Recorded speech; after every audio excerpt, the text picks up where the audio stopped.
This podcast is part of Another Happy Studios, the home of podcasts with passion.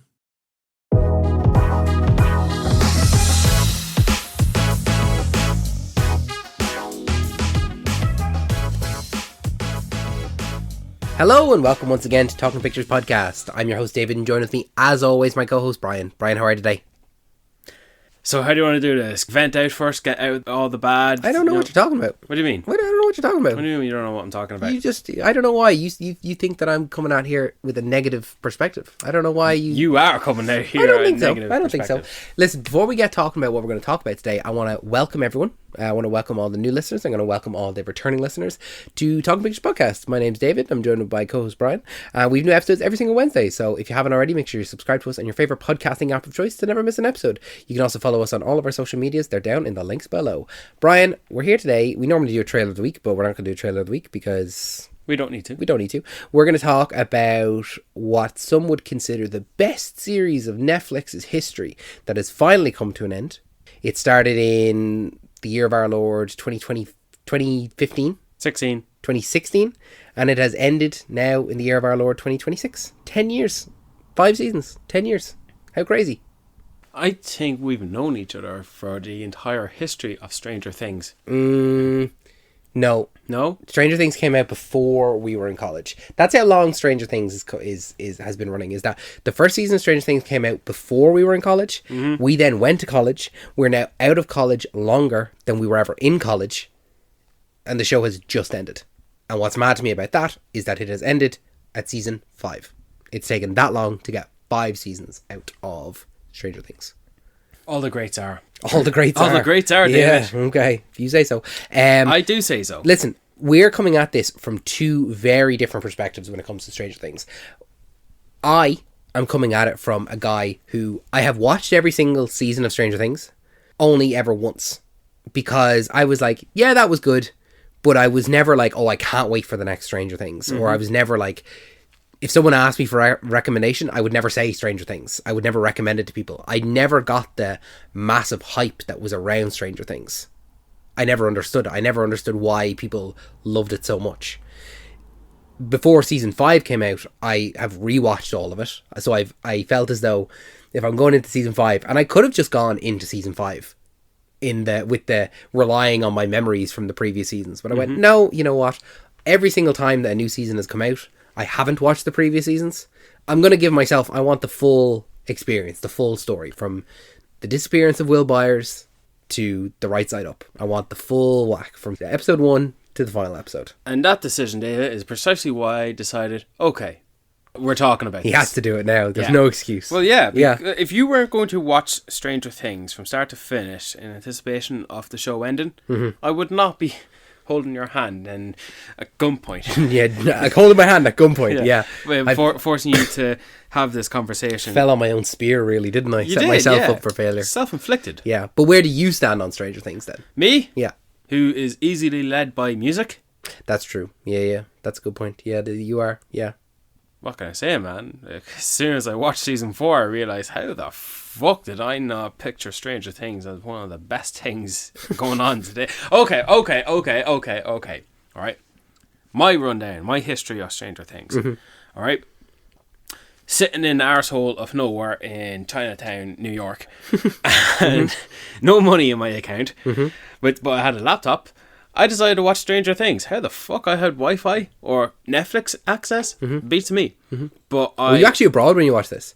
I swear to God I was. Okay, I thought you were trying to hide your location. No, you were actually... Okay. I was actually in a little shack of a hostel hotel room watching Stranger Things. Okay. I watched season 1 and 2.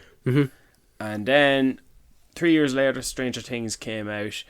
And then... 3 years after that, after enjoying Stranger Things 3, Stranger Things 4 all of a sudden took over the world. And I was late to the party. And I heard all great things about it, you know. Even Richie hyped Stranger Things up for me. I didn't realise he would have liked it that much. But that was Stranger Things 4. And so naturally, 3 years after Stranger Things 4, I was nothing but anticipating Stranger Things 5. It was just a given now. We have to wait 3 years for the thing. It's just, sorry. It is what it is.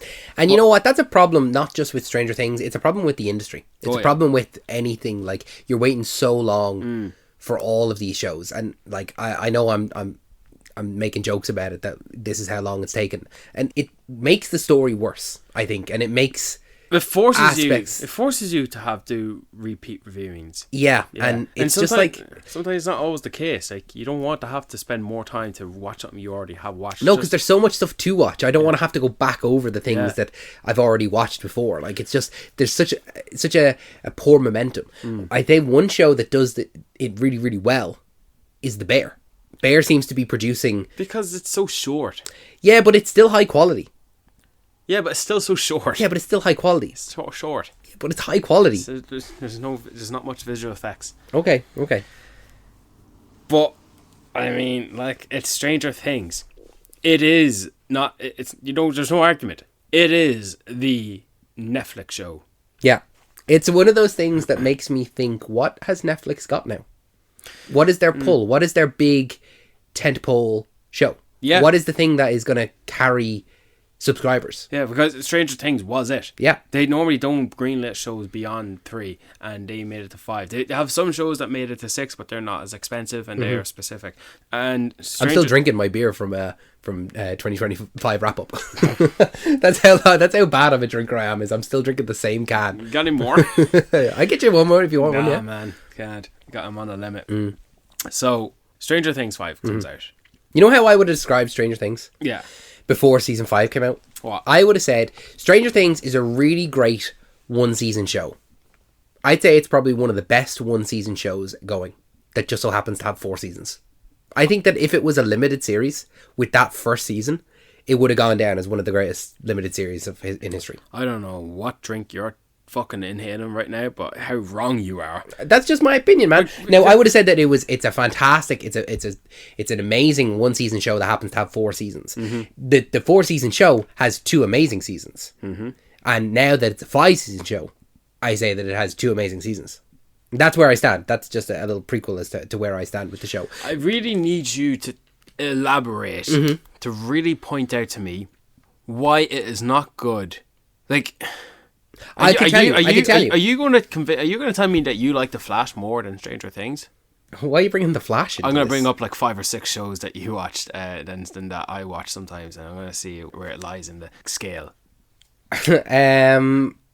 I think I enjoyed The Flash more, yeah. Did you enjoy What We Do in the Shadows more? Yes. Did you enjoy... You haven't watched The Witcher. Did you watch 12 House of Cards? No. The Umbrella Academy? I like The Umbrella Academy more. Okay. I'm in for a battle then. Yeah. I'll tell you what it is. I can tell you exactly why I'm not crazy about the show like you are. Okay? What I think the show does really, really well, and what I think is the best part of the show, is the mystery elements and the horror elements. And unfortunately, the show forgets that a lot of the time. Now, does the show forget that? No, probably not. It probably moves away from it. It changes styles. It evolves. But what I really liked about it was the whole mystery and the horror elements of season 1. I felt as though when we came to season 4, we went back to that. And especially with Vecna, and especially with the who is this, what's going on, like it felt as though all our characters were on the back foot. Yeah. But in season 2, 3 and 5, that's no longer the case. It didn't feel as though there were any horror elements in those at all, really. Yes, there were those elements, but not nearly to the level of season 1 and season 4. And then the mystery element, I don't think that the mystery was there, really. Like, the whole thing about, like, who is Vecna, and also, like, where is Will, and what is the Upside Down, and all this kind of stuff. Yes, that those mysteries carried through, and we didn't really get an answer to what the Upside Down was until season 5. But... Yeah, well, sure, that's not a bad thing. But I feel as though what the Upside Down was, we knew what it was, and they changed it in season 5. They changed it to being a wormhole. That it's an in-between place, rather than it being its own dimension, you know? Because they wanted to have this whole other world that Vecna is inhabiting, and that's where the Mind Flayer is from. I don't even know kind of what angle to take this from. Like, I think that There's so much to cover in 5 seasons. Yeah. So whatever you want to talk about, we can talk about. But that's just where I stand. Is that I felt like I wanted the mystery element and I wanted the horror element, and it was lacking that over the majority of its run. Oh, I just want you to indulge me. That's all. That's it. Yeah. Okay. Like the way I want to talk about Stranger Things in this episode of recording is what I love the show. Yeah. And that's the characters. Sure. Who would you like to talk about first? All right, I'll agree it's a big list, all right? But There's a long list of characters. did you not like spending time with the characters? Because that's why I'll I be loved honest it. with you, Brian. Yeah? Not particularly. I felt as though there were some characters that I really liked, but the majority of characters were just there. I didn't get like an emotional connection to a lot of the characters. I'm not talking about emotional connections. I'm just talking about fun. Like No, like, I could name my 3 favorite characters for you. Sure, go on. Steve, Max, Max, yeah. and Hopper, season 1, 2, and 3. Why not 4? Let alone 5? I didn't like the whole Russia element in season 4 at all. I didn't like it in season 3 either. I really disliked the whole Russian arc. I liked the idea of like the Hawkins lab when they're saying like, oh, if the Russians get their hands on this. I like the Russians being this invisible enemy that is in a faraway place. That pretty much how the Russians were depicted in season 1 and 2. Yeah, just that they were, they're out there somewhere. Yeah. And it's like, that's only a consequence of the time this it's taking place during the Cold War. Yeah. And I like that we can't let the Russians get their hands. And then as soon as you introduce the Russians and they actually are in like this, it's like, oh, this has become too fictionalized. It didn't feel like that in season 1. Well, it is fiction. I know, but it didn't feel like that. It felt like, oh, this is something real. This happened, Whereas as soon as you introduce the Russians, I didn't like it at all. And then my main problem with season 4, even though I really like season 4, is having all of the characters separated. And that's a consequence of not just Stranger Things, but big ensemble shows.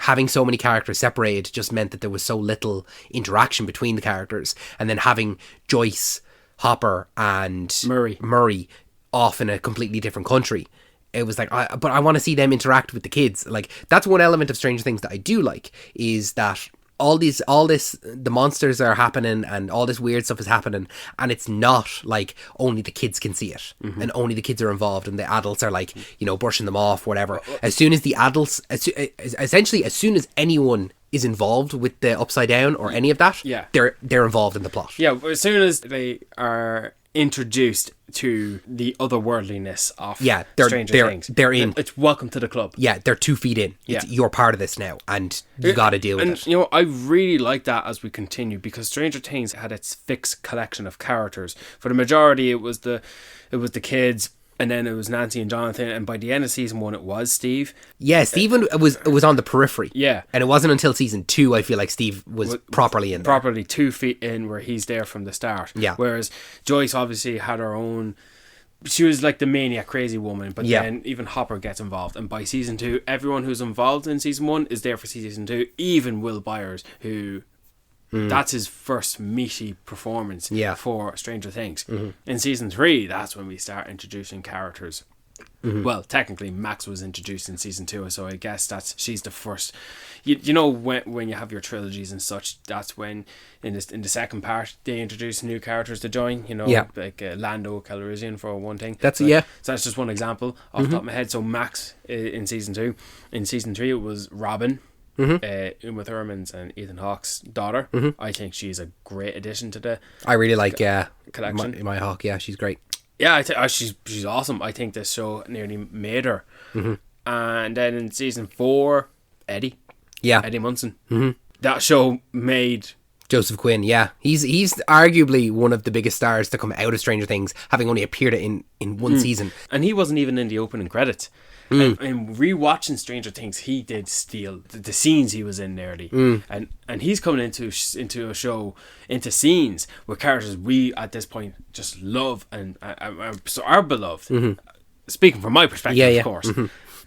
Yeah, it has to be. Yeah. And season 5 even did it more by introducing more characters, but we'll get there.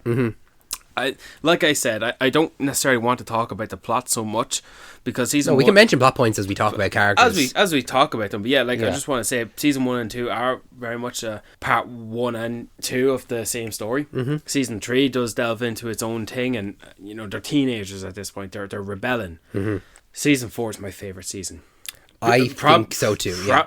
Oh, you like season 4 more than season 1? Yeah, I think that even though the I don't like that the cast is all split up, I think that is probably the better season. I think what I said at the start, where like if season 1 was just on its own, it would be a fantastic limited series. Yeah. But I think that season 4 it builds upon the things that have come before and creates a new mystery and does really good horror elements. And I think that it's probably overall a better season than season 1. Yeah, well, I think the fact alone that the gang is split up and you have a real random mix of characters spread off together. Like they teased that a little bit with Steve and Dustin pairing up together with Robin and Erica. Like that, who would have thought that as their own collection? And then they divvied it up even more so. I think sometimes they spend too much time away from what I like, which is a kind of a core group. So the 4 boys, Mike, Lucas, Dustin and Will, that Dustin is away from that group the entirety of season 3. It's not until the finale does he come back. He's there in the first episode and then... but I still like that. Because I think that adds a bit of specialness to him because he stands out in a way, you know? Like he gets to go on his own adventure, you know? Yeah, I know. Yeah, but I do just like seeing the main group together, you know? Yeah, that's fair enough. But sure, they're even more split up again by season. Oh, yeah, yeah. There's no interactions at all. And really. by season 5, the whole fucking community is together and so many characters are together. You kind of forget who is the core group now at this point. Yeah, I do like that we have the core group of the 4 boys, but then the older kids as well. Yeah. Jonathan, Nancy, Steve, and Robin. Robin that kind of has become their own little group. Yeah, they're the teenagers. Yeah, they're the older ones. They're the older teens. The older teens.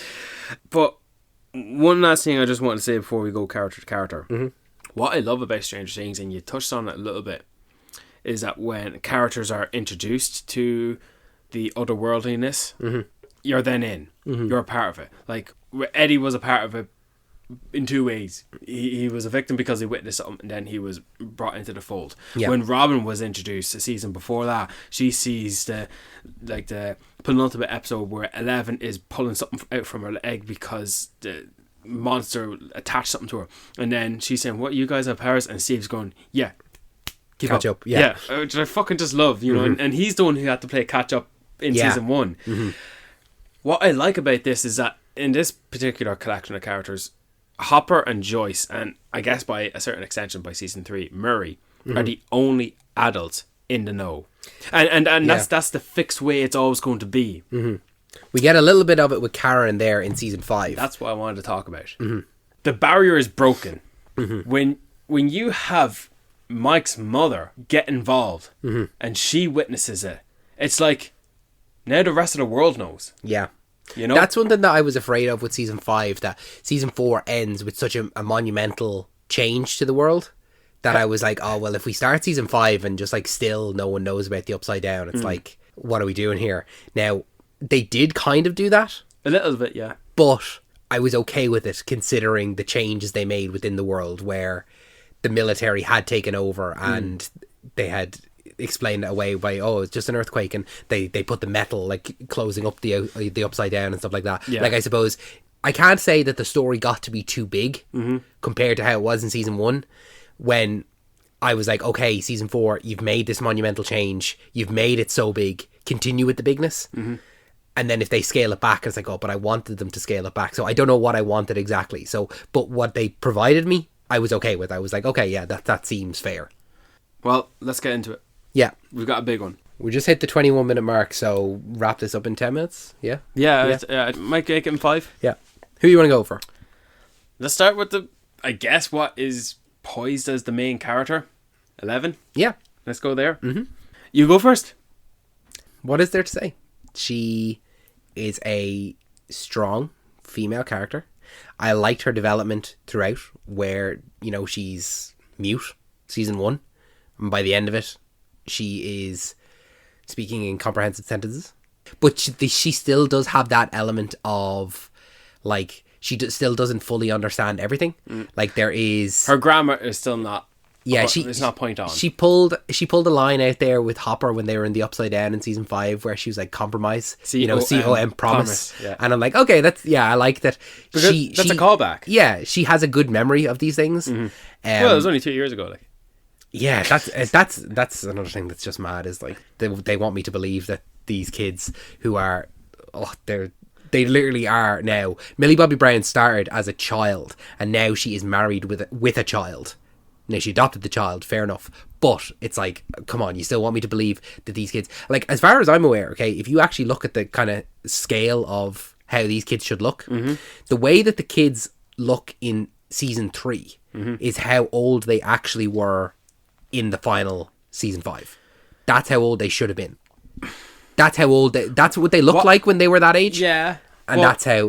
What's... My complaint is not with Stranger Things. My complaint is with Netflix. What's an 80s show or movie where we have preteens played by near adults? Ferris Bueller's Day Off is one of them. Yeah, but they look 18. They look 16, 17. These kids are supposed to be playing 14. And they all look in their 20s. It's a good argument. I will give you that. It's a good argument. But I do not agree with it. But it doesn't bother me. It bothers me. It doesn't bother me. But it bothers me. It bothers me. It doesn't bother me. 11. No, I like 11. She's good. I like 11 as well. She was never my favourite character. If she ever was, season 1 was the one to do that. Because there's so much mystery around her. I was so curious to see her. Her fish out of water element about her. Her curious nature. How she's the most powerful one, yet she's the one who relies the most on the other guys. You know? I really like that about her, and I like her little independence in season 2. And you know what? The episode where she goes and she finds Callie. Yeah. I think that's probably one of the worst rated episodes of the show. It is. And rewatching it, I was like, it's not that bad at all. No, it's not. In that my bad. memory, it was like she was gone for multiple episodes. No, yeah, it's just like one. It's one episode. Yeah, perfectly fine. But like, dude, it's just being away from the main story. Nobody likes a spin-off episode. Yeah, like that. no one likes a bottle episode. But that one scene in season 2 where she like broke the rules and she goes to try and find Mike and she gets jealous because she sees Mike with another girl, Max, and Hopper figures that out, and Hopper and Elle go into a real like fucking argument, like father and daughter, and like this is a bit too heavy for what some might perceive as a kid's show, where he's really fucking shouting his vocal cords out, and there's no. But you know the scene I'm talking about, yeah, where he says no more snacks, no more of this. Fucking he takes brat. all of her privileges away from her. He calls her a brat, and she compares him to the... You are like Papa. Yeah. There's no illusion between them that they're not related, that they're not a father and daughter. You know, he's shouting at her as if they are full-blooded relations. Yeah. And I kind of like that. I like the fact that it's a found father, found daughter relationship that doesn't have any kind of like, oh, I'm not your dad or you're not my daughter or anything like that. It's a full embracing of each other. Yeah. That she needs him and he needs her. And they, like, he will die for her. And that's not something I ever thought that was the path for those characters in season 1. No. Because it was non-existent in season 1. And all of a sudden in season 2 they made a thing of it. Which I won't deny. I like those type of things. Yeah, and I like the fact that 11 also does get that found family with Joyce as well. Yeah. She treats her as a mother, and she treats Will as a brother. I do, yeah. I view Elle and Will as their brother and sister. You know, they feel like siblings, and they're more connected in a way because Will is the one who disappears, and yet she's the one who reappears. You know, she nearly takes his place. Yeah, in that season 1. An outsider would watch this show and would mistake Will and Elle as siblings lost at birth. Yeah. There was one element that Vecna said in season 4 that was like, I just needed you to open the door. And I thought that they were going to do some kind of reveal where the night that Will was taken, that it was Elle that accidentally opened the door and let the Demogorgon in. Like that she was unknowing and she's been keeping that a secret the whole time, is that she actually did help Vecna to begin with. Yeah. But they didn't play into that at all. Yeah, really. That's something they could have done, and that would have been, I would have accepted that. But they didn't, and it doesn't make a difference to me. I still enjoyed the show overall. And I don't know, I liked the costume in season 5 where she's wearing the sweatsuit, but she has like the red trunk, so like she's like a Superman. She's like a superhero. I don't know why I thought that, but that's something I thought that was like akin to what they're trying to categorize some characters. But make no mistake, yeah, they did grow up so fucking big to the point that 11 is older. And she's taller than Callie now. Yeah, that was a little weird to see. All right, yeah. Callie's she's the smallest Oompa Loompa in Willy Wonka, the Johnny Depp one. But yeah, what did you make of the conclusion of 11? Did you think that they were going to go the path where she dies and... You know what it is? In Elle's final moment with Mike, Yeah. she says, you know, I need you to explain it to everyone else. And he was like, I don't understand it. I don't understand it. I understand it, but I don't agree with it. And I don't like it. You don't like that she I don't herself. like her decision, but I understand it. So it's not a bad one. Listen, it's like it felt as though we need consequences here, and we've already done the big final battle. I don't think it was necessary. I do like Mike's rationalization to cope with things, but I kind of like the sentiment that they had at the end where it was like, do you believe? And they all say that they believe. Yeah. I don't believe. You think she's dead? Yeah, I think so. Do you know what I would have wanted so that I can say I believe that she's alive? Even though I'll be fully convinced she is dead. So I could agree with you. When they showed that little clip where we see 11 walk in the field and she's going up the cliff and she sees the waterfalls, I would have been fine if they showed that, but don't show her face. Have Millie Bobby Brown there on set and have her walking, you know, film her obscurely, back of her head, hands, feet from the back. Gladiator style nearly, through the reeds. Yeah, but don't show her face. Don't show to us that this is 11. Because the fact that you showed us that 11 is there, like in an environment where none of the other characters can see her. Because, yeah, they did show us her escape when she was invisible, open the door under the tunnel. That's fine. But when they showed 11 in a complete new environment in like fucking Norway or something like that, I would have preferred it if that was like, it's 11, but we don't see her face. And I think that adds to the possibility that we still don't know she survived. But it's still an option for you, the audience, to choose to believe if she is or not. Yeah. But the fact that they showed her face, I'm just like, well then, yeah, she's alive. Oh, you think she is alive? Only because they showed her face. That's it. That's all. No, if they didn't show her face, I would be like, yeah, I like the idea that they choose to believe she's alive. But they'll never know. Yeah, they'll never know. Yeah. Well, for me, I don't believe. I think she's dead. Yeah. It was just too... What Mike's story that he made up, it's too perfect. It's just too convenient that all of these things happen, and he doesn't know that Callie could have possibly done that or anything like that. Like, she could have survived. Or I just needed a little bit touch of mystery to it, a little bit touch of obscure into it. That's all. I can nearly fix it myself. I'm sure you will someday. So I know we've got a big list, so we will move on. I think we'll just go next one over. Mike, what do you think of Finn Wolfhard? I like Finn Wolfhard. Yeah. And by the way, what do you think of Millie Bobby Brown? I know you love her, right? She's a great actress. Why would you say that? Because why would you say that? Like, I just don't know why you think that I don't like her. I'm just convinced you don't like her. Why? Because I know you. Yeah, but you just put this on me as if I've had a major problem with her for years. I just think you do. Well, yeah, I don't like her. Like, no, I'm messing. I'm winding up. Like, I mean, I've yet to see her in something that I think she's really, really good in. Nola Holmes. I've not seen it. Oh, well then. I tell you what, right? Watch those movies for Henry Cavill. Sure. She's just not a draw to me. She's not something that if Millie Bobby Brown is in it, that I'm like, oh yeah, I need to watch that or anything like that. That's fair enough. You know, enough of her now. Yeah. Right, move on. I like Finn Wolfhard. He is a draw for me. I do like him. I don't know why, but in season 5, I quite like looking at him. I feel as though he matured really well. Do you know what season 5 did for Mike? Made him a leader again. I thought they did a good job to make him a leader because he was very passive in season 4. Yeah. He was on holidays in season 4. He was on his holidays. Season 3 as well, he's very much just like, he can't... It's just like, oh, girls. Like, it feels like it's proper teenager stuff. Yeah. It's not actually like... Well, come on, they are teenagers. I know. But then, like, and the whole thing about, like, season 3 is, like, building up to him telling Elle that he loves her. Yeah. And then the whole conflict between him and Elle in season 4 is that he doesn't say that he loves her.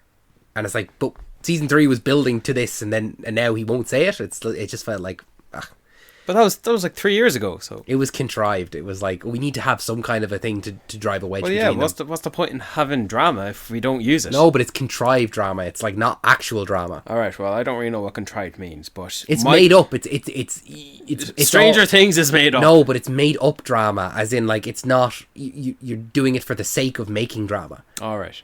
Have the drama be between them that Elle hasn't been talking to Mike or something like that because she's afraid that because she's lost her powers that Mike won't see her in the same way that that Mike's always seen her as a superhero, and now here she is, she's no powers whatsoever, and she's the one that's been distant from Mike.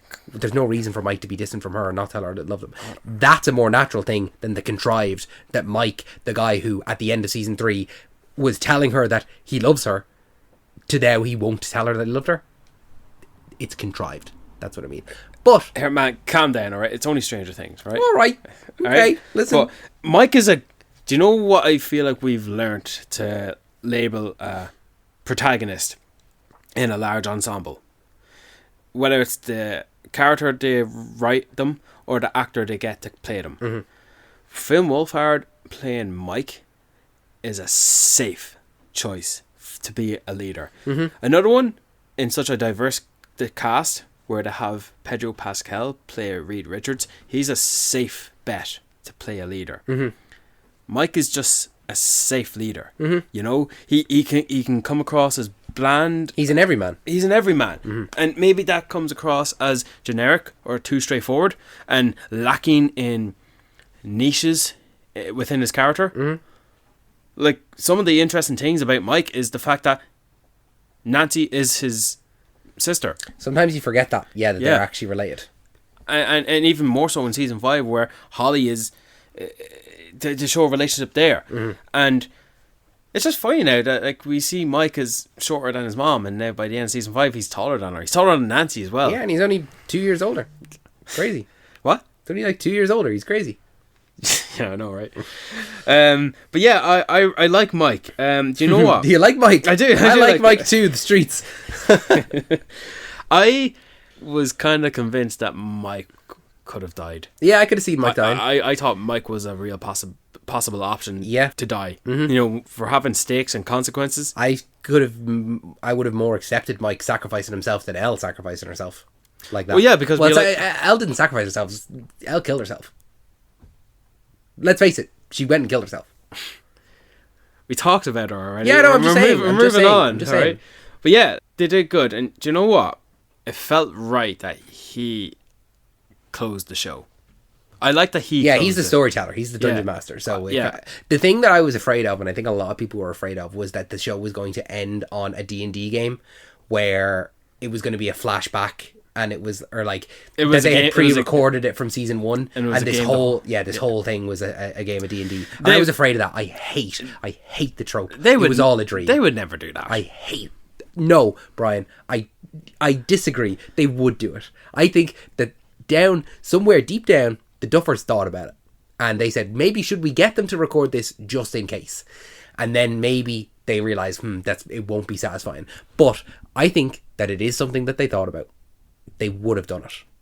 You keep steering towards the negative aspect. I'm talking about the I know beauty, you are. the beauty I of am the finale, the alpha to your the omega. beauty of the finale in closing. Mm-hmm. All right, we'll talk about. No, it was a good ending. I will give that. The ending scene, it's emotional, and it does pull on your heartstrings. That's the word I was trying to say. It does pull on your heartstrings. Are you sure? Yeah, I was trying to get it out. Yeah. All right. Yeah, it really does try to jerk your tears. That's what was coming to my head, but it was pull your heartstrings. What I was trying to work my way towards.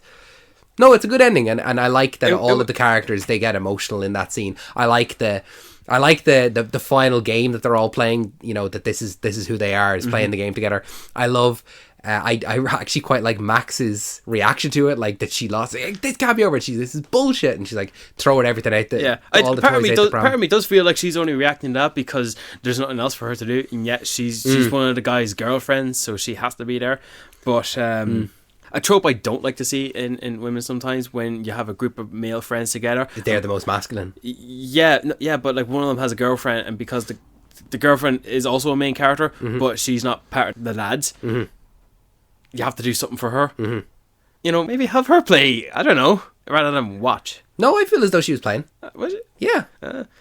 Probably the best character out of a lot of them, maybe, but we'll get to that in a minute. I love endings that take its time to close out.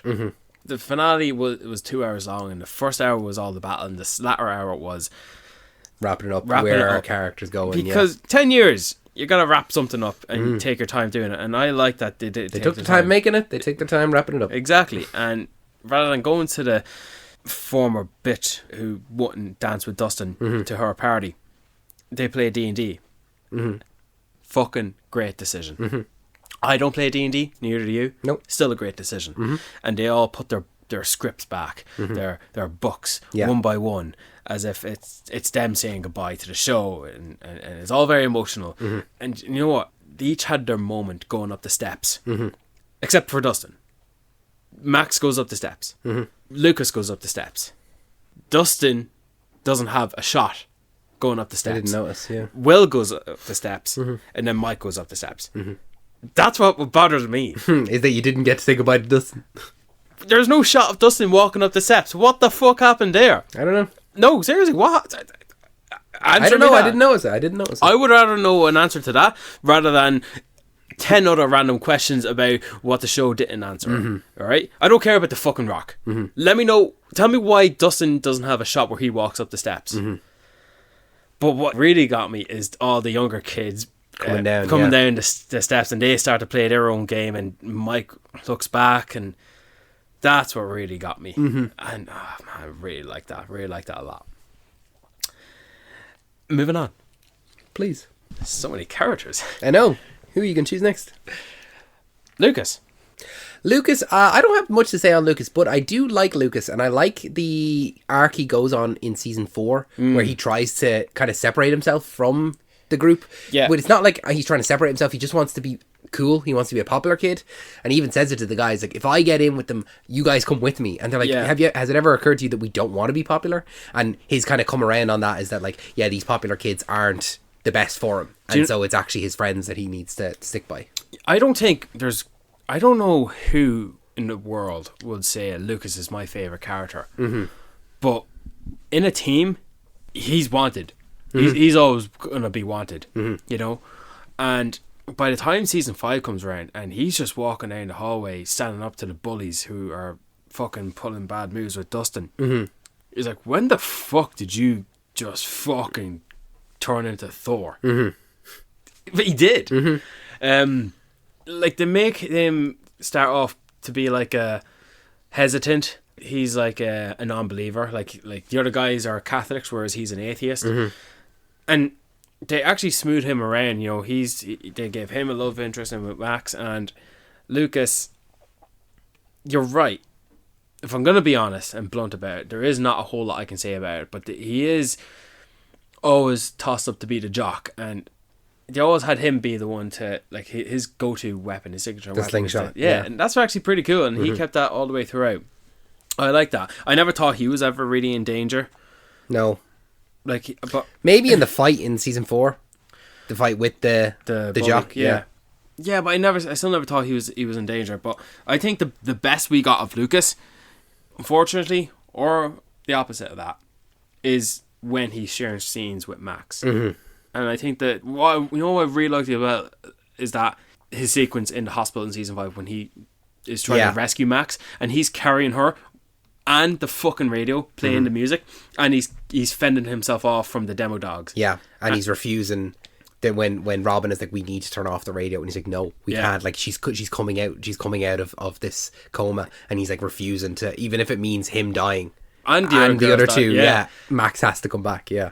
I do like that sequence. So, like, it's not as if he's boring or you know, when we switch to him and it's like, I don't care about this guy, I want to move on to the other guy. No, I like Lucas. He is one of the guys.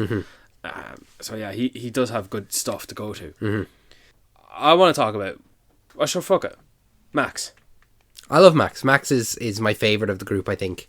the fact that she's not in season 1 is like mind-blowing to me. That like when I was watching season 2, I was like, oh my god, yeah, she's introduced here. I think she's just a great addition.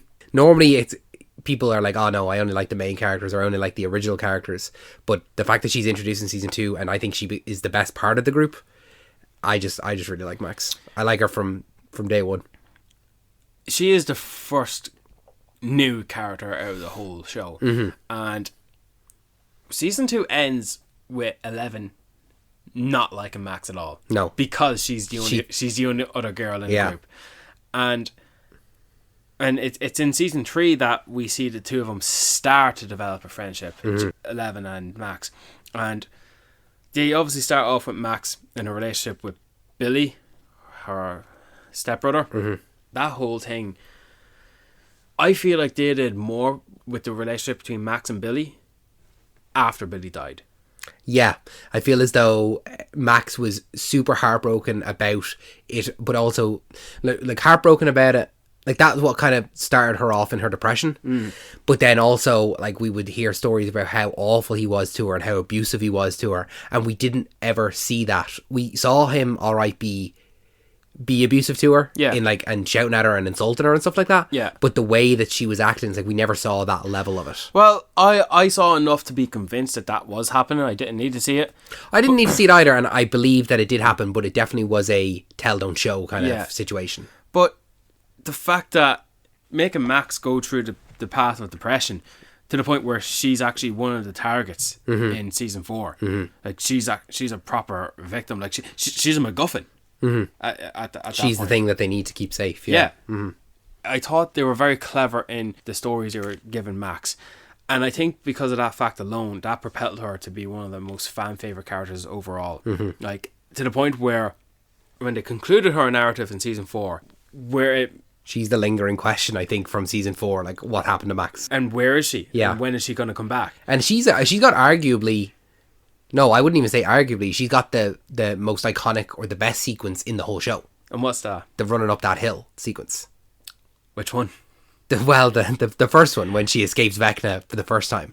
When she's in the graveyard. Where she chooses she wants to live. Yeah. Because that episode, Dear Billy, like I said, they do more with that relationship when Billy is not there. When Darcy? Something Montgomery. Yeah, I can't think of his first name. When his character died, they do more with that character now, and I kind of wish I would have liked to see Max and Billy have more than what they were limited to. Like I would have liked to see more Billy, but actually Billy in season 3, because he is so long in season 3. He's so long taken over by the Mind Flayer. Yeah, that it's not him. Yeah, and there was that one moment where they were on the hunt to think maybe it is Billy. Max had that moment where she was staring at him in the distance, and it better not be you. God, I hope it's not you. Like, she hates him, but she doesn't want him to die. No, and like that moment where they trap him in the fucking the sauna, and like she's actually getting upset. Like, because at the end of the day, it is her brother's body, or it is stepbrother's body, or like it's her sibling. Yeah, you know, like. She it's grew still up with him. It's still it's still an image of him being in distress. So, never mind the fact that they don't get on. And yeah, she did propel to be the best character in season 4, and running up that hill, you know, I've heard that song before, but Stranger Things did make it the go-to song. You look that up on YouTube now, it's running up that hill, brackets, from Stranger Things. It's all associated with Stranger Things now. It is what it is. And part of me did want to feel all the emotions that they did actually kill Max. Because Vecna killing his victims is so fucking brutal. It's beyond brutal. It's like breaking your bones and then your fucking eye sockets. Just to touch that up. The fact that they think that Eddie could do that.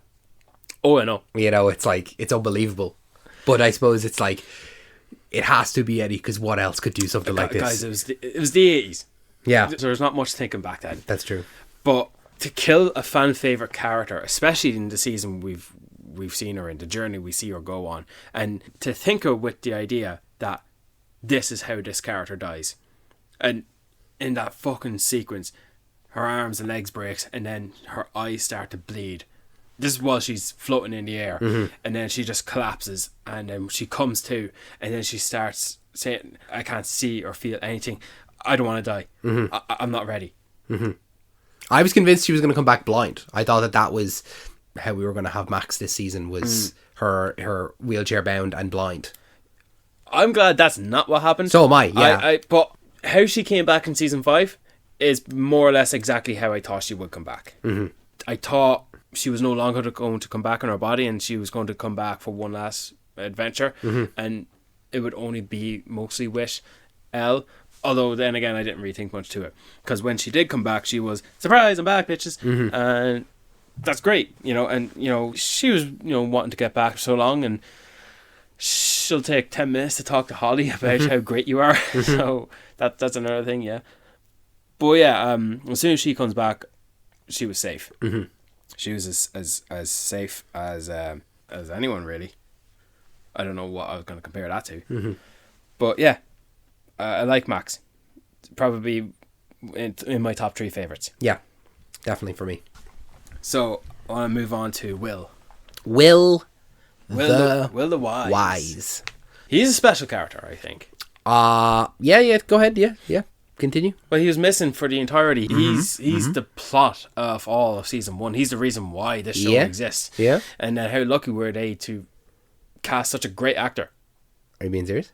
I'm fucking being serious, yeah. Okay, yeah. Well, what are you saying? I didn't say a word. I just asked you being serious. Noah Schnapp.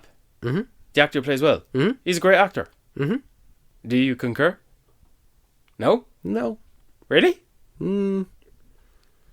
I don't know. Maybe I'm putting my own personal feelings against him.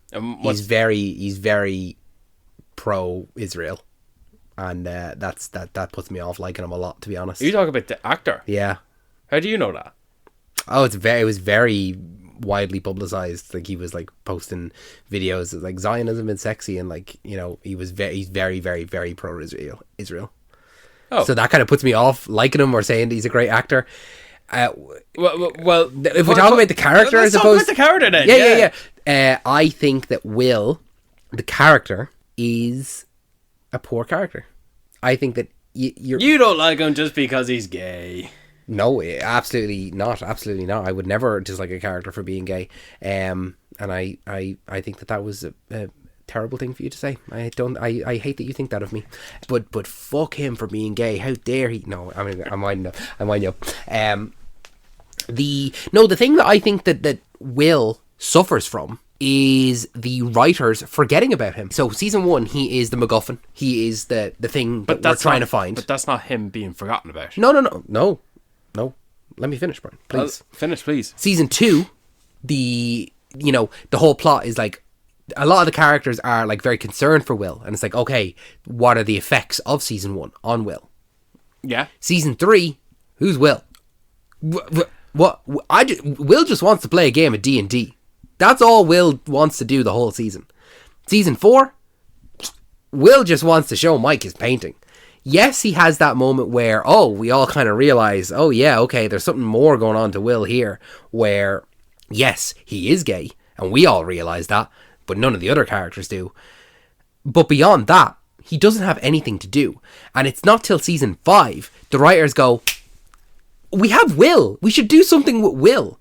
And what they do with Will doesn't make sense to me. I don't get it. It's like, really? They realize, you have this connection to Vecna, and it's like, okay, we're just going to change maybe it's not changed the way, I suppose. It's like we get to see it from Will's perspective of how he sees the Demigorgon. He's connected to the Hive.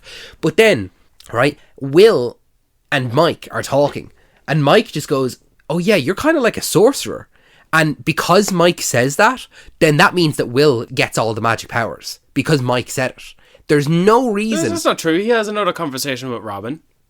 No, but it's just like, we're going to give Will powers. We're not going to explain it at all. And it only happens because Mike says it. Like, it just felt like, oh shit, we forgot what we were doing with Will for 2 seasons. Right, okay, let's make him one of the most important characters then, for no reason whatsoever. When writing a story, you have to foreshadow it. Mike telling that to Will is foreshadowing. That's not foreshadowing, Brian. That's just him going, you could have magic powers. And then him going, I have magic powers. It's not foreshadowing. But that would be worse if Mike didn't say that to Will. It would be more out of the blue, in your perspective, if Mike did not say that to Will. Yeah, okay. But if we're talking here about out of the blue, we're talking him not saying it is a 10 and him saying it is a 9. Like, it's still out of the blue, regardless of it. It just felt like it was like, oh, well, if Mike says it, then it has to be true. But you know, Mike's the leader. Mike is the leader. Mike's the leader, so if he says it, it has to be true. Yeah, well, that's how life works. But Will has always had the little... He has had a connection, but he's never had any kind of display of powers. Never. It's been dormant. It's been dormant. No, it's Yes. It's not dormant. The If it's show just you make it up. If you make it up. There was a show happened. Okay. Explain to me. How does he have the powers? He has the powers because the connection he has with Vecna. He's able to channel Vecna's powers because of the connection he has with him, and he's able to use them at his own advantage. When has he ever had any kind of control over the powers? What do you mean He's never had control over the powers. Well, it's season 5. That's when he starts to actually have control of them. No. Yeah. Yes, he did. He did start to have control of his powers in season 5. You know what it is like? It's like if Vecna is the remote control to my TV, and my TV is Will, and then all of a sudden the TV being like, well, actually, hold on a minute now, I actually can control what TV channels I put on, and it starts to channel all the power from my TV remote, because I walked in and said, how come my TV can't decide what channels it wants itself? Just because we're not yet in the future, in the point of our lives, where artificial intelligence... No, I think that it just was so out of the blue. I think it just the writers forgot what they were doing. Well, they left him aside for 2 seasons, and they were like, "Oh shit, we need to bring him back into the fold." As early as season 1, they were going down the path of making Will gay. That's fine. That doesn't bother me at all. And as you like to bring up, apparently I have a problem with the gay people. I don't have a problem with gay people at all. But they forgot about Will. They forgot about him in seasons 3 and season 4. Like, they didn't give him anything major to do, that they overcompensated in season 5. The worst thing I can say about Will is his fucking haircut in season 1 to 5. No, 3 and 4. Season 5 is grand. Season 1 to 5. Nah. He's got the bowl cut the entire time. That poor guy. I really don't know where you're getting these fictitious thoughts. That's just my opinion. Your opinion is false. I liked Will better when he was in the Upside Down, when he was not there and people were looking for him. You didn't felt, oh yeah, when he took control of Vecna and he's telling Max, if you can hear me, run. And then when Vecna is trying to hit 11 and Will makes him no, and he grabs a hold of his arm and he recoils it back in. Team effort. I like the bit where he connected to Vecna and told Max to run. Very cinematic, very goosebumpy. Yeah. Full stop. End of sentence. I didn't get the goosebumps when all that other stuff happened. I like if you want to have the whole that he's a receiver and he's channeling, like, he's no longer the receiver, he's the sender. Yeah. Then do that where Vecna can't control his body, as opposed to Will taking Vecna's powers somehow. Then that's fine. I already know I'm not going to convince you. You're not going to convince me. In that regard, I want to get your input. What did you make the fact that they make Will's coming out? They fold that aspect into the thickening plot. Mm-hmm. Because if Will doesn't come out into front of everyone, and that, including Callie in the corner there, that might be used against him. Yeah, in the future. He might not be able to fight Vecna with all his force and mighty. It's interesting. I mean, it's interesting that. Well, I don't know. Okay, listen. I'm going to say this as a cisgendered white male. A straight cisgendered white male, okay? What's cisgender? As in, I identify as I identify as the gender I was born, or the sex that I was born. I'm a male and I identify as a male and I was born a male. So I'm cis. You're cis, yeah. And while it's easy for me to say this, I may be incorrect in what I'm about to say, okay? Is that for a show that is set in the 80s, it's a much bigger deal to come out in the 80s than it is to come out today. Now, that's not me saying that it's not a big deal for some people to come out in the year of our Lord 2026, okay? Mm-hmm. So I think that the way they did it in the show, that this coming out, like, what I'm trying to say is that this moment wouldn't be as powerful if the show was set in 2026 as it is set in 1989. Yeah. You know? Yeah. So I think that the way that they're able to fold that into the narrative of the story, and this being a huge moment for this character, whereas, and this is something that I think when it comes to people coming out in this year, is that for some people it is a big deal, and for some people it is difficult to come out, but it wouldn't be perceived as such a massive deal that someone would need to sit down and come out to all of these people in a room if the show was set in this modern day. Yeah. So I will give it praise for that we're going to fold what was back in the day, back in the 80s, something that was, I'm using the wrong word here, but controversial, but it was something that was, people were ostracized for it. That's something that Robin deals with the entire time, is that she's afraid that she's going to get outed, you know, that she's gay. She doesn't want to be known as the town pariah. So I think that the way they did it was good. They were teasing it for 10 years. They were going to milk the shit out of it. They were going to make a thing out of it. I mean, teasing it is a strong word. There is that moment, I know, in season 4 where Joyce says that the kids make fun of him for being gay, and Hopper... that was actually in season 1. What did I say? Season 2? 4. Oh, sorry, I meant season 1. Yeah, where the kids make fun of him for being gay. And what's Hop's answer to that? Well, is he? You know, and she's like, it's not important. You know, so there is that little bit. I wouldn't say it's foreshadowing or it's teasing it the whole time, but you definitely do get a sense that, yeah, there's something different about Will. Oh, but they were doing it. They were teasing it again in season 3 when Mike tells Will, it's not my fault you don't like girls. Yeah, that's true. Yeah, so I would say the from season 3, definitely it's teased, or that it's foreshadowed. Yeah, absolutely. And here, look, I know there's the urgency to rescue Holly, you know, but take all the time you need to tell everyone you like guys. Yeah, if it's important to you. And listen, I want to say here, okay, I know that Brian has said that I don't like gay characters. I have no problem with gay characters. I like gay characters, okay? He's painting me in a negative light. He is painting me as though I am a monster from the upside down who hates gay people, and that's just not true, not in the slightest. You're Voldemort. I'm Vecna when it comes to people of the LGBT community. I'm an ally, Brian, okay? I know gay people. I'm friends with gay people, okay? Would you stop talking about... Sorry. Noah Schnapp. We're gonna move on to... How many more characters we gotta go? I don't know. Dustin. Yeah, Dustin is my favourite of the 4. When I said earlier I liked Steve, Max and Hop from seasons 1 to 3, if I take Hop out, it's Dustin. I've always liked Dustin. I thought he was the cutie of the group. Yeah. When it comes to the making shows or movies about the 80s and you're following a group of kids, you know, you have the leader, you have a diverse one. All right. I'm not racist. If you're going to make fun of me for being homophobic, Brian, I'm going to come at you for being racist. I'm not racist. Nobody here at Talking Pictures is either homophobic or racist. And then sexist though. Yeah, baby. No, I'm joking. I'm sorry. Yeah, the show only got worse when they started bringing girls into the group. First Max, then Robin.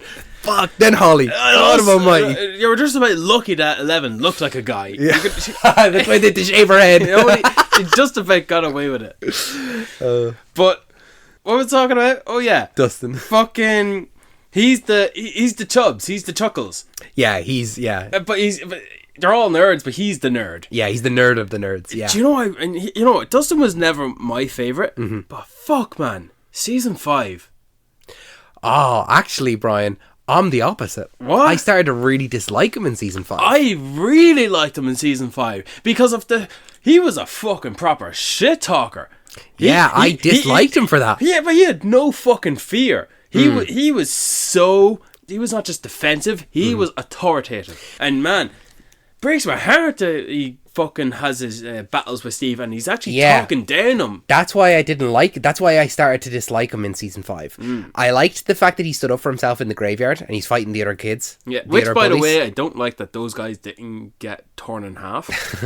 What I didn't like though is the way that Steve and Dustin's relationship devolved, and it just became like that they were sniping at each other, and they just were like, when I think back to season 3 when he comes back from camp and Steve runs out and he's he raises his hands above his head, he's like Henderson, and they're best friends. Yeah, and now here they are, they have their own little handshake and they do lightsabers. Yeah, like it's just they're best friends. And then season 5 rolls around and they're just sniping at each other and they're arguing and they have to be like, right, maybe it's best if we don't talk. And it's like, it's like they're just fighting for no reason. And I'm like, Dustin's being a dickhead here. What the fuck? And I just couldn't understand it because it took so long for him to admit that the reason why was because he was so upset about Eddie.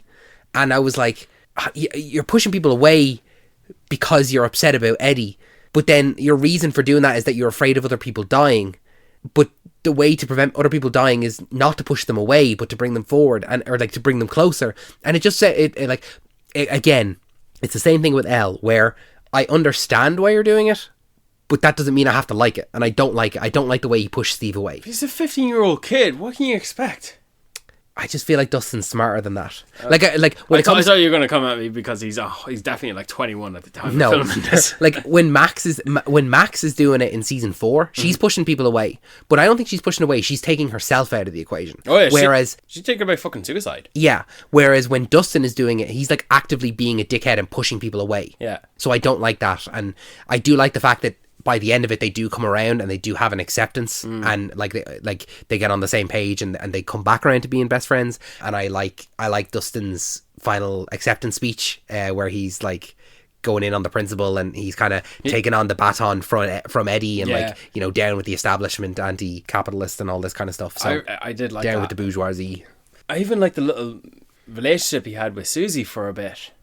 Yeah, Susie, absent from season 5. I didn't really miss her, to be honest. I think when it came to Susie, yeah, she did play a little bit of a part in season 4, but I did like the season 3 of like, oh yeah, no, my girlfriend Susie, like, you guys haven't met her or anything like that, and I like that she was this ambiguous figure of like, oh, is she real or not? And then we do get arguably another one of the iconic scenes in the show of the Never Ending Story song, which is I do quite like it. It's like a nice bit of levity within a very serious moment. And it helps that they can both sing as well. You know, they do a good rendition of the Never Ending Story song. It's funny how we can come at this at opposite ends in multiple ways. Yeah, like, that you liked how they were arguing and stuff like that. Yeah, well, I hate it. I just viewed Dustin in season 5 as, I don't know, maybe dark and brooding. Yeah, I just didn't think it suited him. A dark cloud hanging over your head is what I find the most interesting with characters, especially when I know they originate from loving. Like he starts off going up to Nancy and he's offering her pizza. He's all in love, and she's coming towards him. He's smiling, and she shuts the door in his face. And what a bitch! Mm-hmm. And he hugs her in one moment in season 5. It's like, oh, that was weird. Mm-hmm. One step closer to treating women as equals and not things. And they are things. How dare they? No, I'm joking. But yeah, one other thing I really liked with Dustin, aside from the obvious with his relationship with Steve, is in the dance when no girl was willing to dance with him, and he was going in all confident, you know, and he was talking to being brave about it. Is that Nancy goes and dances with him? Yeah, it was really sweet. I remember watching that because if you remember as well, season 2, Max has the attention of both Lucas and Dustin. They both fancy her. Yeah. And after Lucas and Max end up together, there's no animosity from Dustin. He accepts it and he's like, there's no hatred or anything like that, or, you know, jealous feelings or anything like that. Yeah. But sure, by the time that happened, he found love. He found Susie. I want to talk about the best babysitter in the world. Yeah, my boy. This is akin to Aaron Paul in Breaking Bad. They were going to kill off Steve at the end of season 1. Unbelievable. How the fuck that his charm, his charisma saved his character, and he became he didn't just become probably the fan favorite. Pedro Pascal is the favorite dad to found children.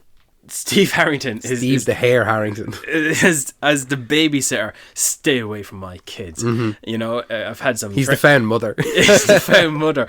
You know, like you see all these like little gifs or these like little drawings, sketches on the internet where he's coming in and he's wearing all the soccer mom. He's gathering all his little kids together. He's the babysitter that the kids run rings around. Yeah, he's just trying to hold it together. You know. And you know, when the time does come where he actually has to step in and he's go, yeah, get him, Steve, where he's fighting off Billy. And listen, there's nothing better than seeing Joe Carey bloodied and with a black eye. Yeah, I just feel like Steve always needs to be in a perpetual state of just being beaten up. Yeah, well, it does add to his character. Like, it is a little bit like Jesse Pinkman, but Steve, what does make his character so likable? Because there is a good portion of season 1 where he's a fucking cunt. I don't know. No. I think rewatching it, I didn't think he was a cunt. I think that he was just being led down a bad path, and he was just kind of following along with those other two guys that he was with, or the guy and the girl. I don't think he was ever a cunt. I think that he was the stereotypical 80s popular guy, and Jonathan is set up to be he's the sweet guy who I should really be with, and so by consequence they had to make Steve be a little bit more of a dickhead. But I don't think that he was a cunt at all, really. Yeah, no, he's not a cunt. I'm just saying that. Yeah, even by the end of season 1 when he grabs that bat, kick ass. And even when he gives a camera to Nancy for Nancy to give to Jonathan, like that's good sport. And I didn't need a rivalry between him and Jonathan in season 5, but they gave it to us. Well, they were separated for so long. Like, it's actually nice to see that. I would have kind of liked it a little bit more if there was a rivalry, but only from Jonathan's perspective. Like that, if Steve was just doing things and he was like, "Oh, I thought we were getting to be friends. I quite like you, Jonathan." You know, but Jonathan still sees him as the guy he's fighting over. For Nancy. But even though Jonathan bested him in a fight. Yeah. I mean, it's not till season... Is it season 2 or season 3 when Steve wins the fight? It's season 2, it must be, yeah. Steve wins what fight? Against... Billy? Billy, yeah. No, season 2. Billy beat the shit out of him. Billy won that fight. Oh, he lands the punch. He lands a punch to begin with. Yeah. And that's when Dustin celebrates. But I suppose, Billy does win that fight, actually. That Dustin leads in, "Hey, buddy, you did great. He did beat the crap out of you, but you did great." And then all the kids are driving his car. Yeah. That's the running rings around him. It's like, whoa, what's going on? Do you know what else became the internet thing? What everyone was talking about is everyone was in fear that he was going to die. Oh, yeah. I said that. I didn't watch season 5 until... What day is it? I didn't watch it until, like, after the whole show had fully aired. Yeah. And I remember I went to Christmas with my cousins. I went to my granddad's house, and my cousins, like, two of my cousins are, like... One is like 17 and the other one is 14, and I went, "Oh, crazy about like he's watching Stranger Things," and they're like, yeah, we stayed up this morning to watch the 3 episodes, and I went, "Oh, he's worried," and they're like, what, and I was like, "Oh, Steve's probably gonna die, isn't he?" They're like, no, he's not gonna die, and they started explaining all the reasons why he wasn't gonna die, and I was like, "Here, guys, I've not even seen the show, like, you know, relax, I was only messing with you," and they're like, no, but he's not gonna die. So it was a big thing that everyone was convinced he was gonna die. Well, yeah, but I think that's probably because he was the favourite. And because he's so popular, yeah. He was so popular. Everyone's afraid that their popular supporting character is going to die. But when they keep adding the layers of his story, his friendship with Robin, of all the people she could come out to, him. I think that whole sequence is fantastic. I think actually that's kind of a better sequence than Will's coming out. Oh, so do I. Which is... because it's near inconsequential. It's between two characters. That it's... a growing friendship. Well, he's trying to admit that he likes her, that he fancies her. And when she reveals, "Oh, I'm sorry, I don't think of you in that way at all. I actually think the other way." Yeah. That she wanted the girl who was looking at him to look at her. Exactly. And that Steve can then turn around and he goes, "Her? Really?" Yeah. Like, that he completely switches. Yeah. That there's no... Like, I could see in a much lesser show from a much lesser character, Steve turning around and going, "Are you sure?" Do you know, like, really just... like, doubling down on that, like, do you not want to try it first? Do you not want to try it first? Yeah, and being a dickhead in the situation. But the fact that he completely switches and goes... He's immediately supportive. "Tammy? Really? Her?" Yeah. You know, and in that moment, they're instantly best friends again. Yeah. There's no, like, lingering feelings or anything like that, or we don't see later on him holding it against her or anything like that. One of the best things they did with season 3 is pairing him up with Robin. Like, everyone's off doing their great jobs and he's stuck as Scoops Ahoy. Yeah. And I remember... in that stupid costume, yeah. Oh, but throughout the entire show as well. It's a cool costume, you know, and him in the blue suit pulling out the green goo. The colour grading's great. But I remember one of the original teasers of season 3. It's like an old advert. "Come down to the Starcourt Mall," or whatever. Starcourt Mall, yeah. "Come down to the mall, get yourself this and that and the other," and it ends with, I'm sure it was Maya Hawke, Robin there, and she's saying "Ahoy," and she could have just been an extra, stand-in. At that point, we didn't know Maya Hawke at all. Yeah, but next to her was Steve, and he's going, "Ahoy!" There's Steve. You know, so that's like it's an advert it's a teaser for Stranger Things that is inconsequential to the plot of Stranger Things. And where they were drugs and they're both laughing. Like, yeah, we're not spies. Where do you work? Who's your master? Scoops. Scoops Ahoy. Do you think I would really be in this costume? Yeah. You know? Anything they did with Steve, I liked. There's nothing they did that I call a bad thing. And they even give him some moments of heroism in season 4. And I like the little like back and forth he had with Eddie, where he's being real with him. Yeah. I like that they start to bond over their friendship with Dustin. Yeah. And there's this great moment as well that Steve has nothing to do with, but it's in season 4. And Dustin and Lucas, when they're out on the boat and Steve is about to jump in the water, he takes off his shirt. Yeah. And Lucas goes, wow, Steve's really hairy. And Dustin's like, yeah, I keep telling him to trim it back, but he says the ladies love it. And Max comes along and she's like, let me see, takes the blockers and just stares at Steve for 30 seconds. Nothing said whatsoever. And it's just such a comedic moment where these girls, you have to remember that Steve is the hot older guy, 17 years old, and these kids are like 13, 14, and they're like, oh my God, he's so hot. Checking him out. Know, and like, they'd fall for it too, you know. It's a good moment. Like I know she's going through a moment where she may be killed horribly. But I'm going to look at the hot guy who just took his top off. That probably her and Elle have fancied, you know, at some point. You know, oh, that's oh my God, I can't believe Steve Harrington spoke to me. You know, he fucking goes down to the upside down. He goes down first time on his own, and there's a moment there where it's looking like he's going to die as well when he's attacked by the demi-bats. Demi-bats. It ends. That episode ends there. And what I really like is Nancy goes in after him, and then fucking Eddie's like real hesitant about it because he's the newbie in the group, and Robin says, "Are you kidding? I just made that shit up." And then she fucking goes back in. I like one after another. Before the older teens go into the upside down, it's like it's their turn to go through it all. And I like the little narrative where they had to get back to.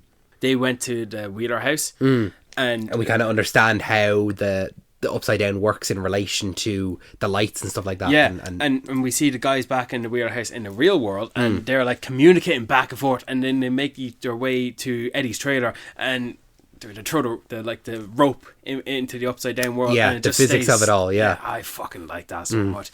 All praise to say that season 4 is the best. And season 5, they were having Steve and Dustin bicker, but they fixed their relationship. Dustin admits he doesn't want Steve to die, and that's even after the height of their arguments back and forth, where Dustin is attacking Steve, like he's fighting him, and he's actually putting up a good fight against him because of the bad word he's saying about Eddie. And look, that's fixed in the end, but they didn't hold out on putting in a moment where, oh my God, this is where Steve's gonna die. Yeah. They had to do that in there, because I went into the finale thinking Steve's gonna die. I don't want him to die. You think he was gonna, yeah. 6 little nuggets, they brought that back. And I guess in a way, he does have 6 little nuggets. He does. He has Max, 11, Mike, Lucas, Dustin, and Will. Those are his 6 little nuggets. That's precisely why. But Jonathan saves them. And they put that scene in there for Jonathan, not Steve. For them to come together, yeah. And I really like that. And in the end, I like that Dustin still has his own little adventures with Steve. Like, those two are grown up best friends. Yeah. What can I say, man? Best character. One of them is going to be the godfather of the other's kid. Yeah. You know, they're going to stick. Yeah, they're friends. I feel happy to pair Nancy and Jonathan together. Yeah, I was going to say the same. I really like Jonathan in season 1. The way that he contrasts Joyce and the way that he's the one that has to be the grown-up in the situation when it comes to dealing with Will's disappearance. Like, he's convinced that Will is dead. But to be honest, I don't... Like, when it comes to season 4 of Jonathan, when he just becomes a bit of a stoner, I'm like, what is there to say really about him? I will admit, if there is a character that does feel like he's there because he's there, it's Jonathan. I don't want him to go away. They never killed him, and there would be no consequences if they did kill him. If you're going to kill a character in Stranger Things, kill one where it makes sense narrative wise, but also it's going to be a real gut punch. And Jonathan was never that for me. So I could see Jonathan dying in a way that he's saving Nancy, and that's the only way I could have seen him dying. And I think that had it have been in that situation, then it would have felt a bit more of a gut punch. But even after Jonathan and Nancy got together, and then they started to play that whole thing of them being like in a strained relationship, I was like, they just don't. It seemed like that whole trope with the first season where like, oh, this is the guy you should really be with. And then when they ended up getting together, as we see beyond the the happily ever after the credits roll, Yeah. and we see them in a relationship, we're like, actually, no, you guys aren't really all that great together. I don't know. I kind of did like them. It felt right that those two are together. No, I don't know. Well, They ended up not together. Well, I mean, they both realized that the- they're not best suited for each other. yeah, and that's an interesting one. Mm. The Duffer Brothers decided that, yeah, we're going to have Nancy and Jonathan break up. Yeah, good. Like, that's a consequence. It's not a death. It's a consequence. No, it's a though. consequence, and I kind of like it in a way. Mm. I really do like it. It doesn't do a whole lot in throughout the whole series, Jonathan, but what little he does, it's nice to see. And I like that Jonathan and Nancy, no matter what, they can have the crack with Murray. Because they meet him first in season 2. And like it's Murray who gets Jonathan the ring. I was surprised at how much Murray we actually got in the whole grand scheme of things. Yeah. Even the fact that he returned in season 5, I was surprised. I think when he returned in season 4, I was surprised. But at that point, you have to stay. And he does stay, and I like that. You know, the whole idea of Jonathan getting the ring, like, you know, you have to think about this, David. This is the closest thing we're getting to, like what we did in Harry Potter films. We grew up with these characters, and now we're seeing... Okay. What do you mean, okay? No, I just don't... I don't hold it in the same regard as we grew up with these characters. It's like, I was grown. I was grown. We were going a little more, and, you know, I'm getting to the point where he's asking her to marry, but they subvert some expectations, and they don't go with that route. I'm glad that they didn't do a fucking darker path and actually kill the two of them in that scene. I can't have that. I do like Nancy more.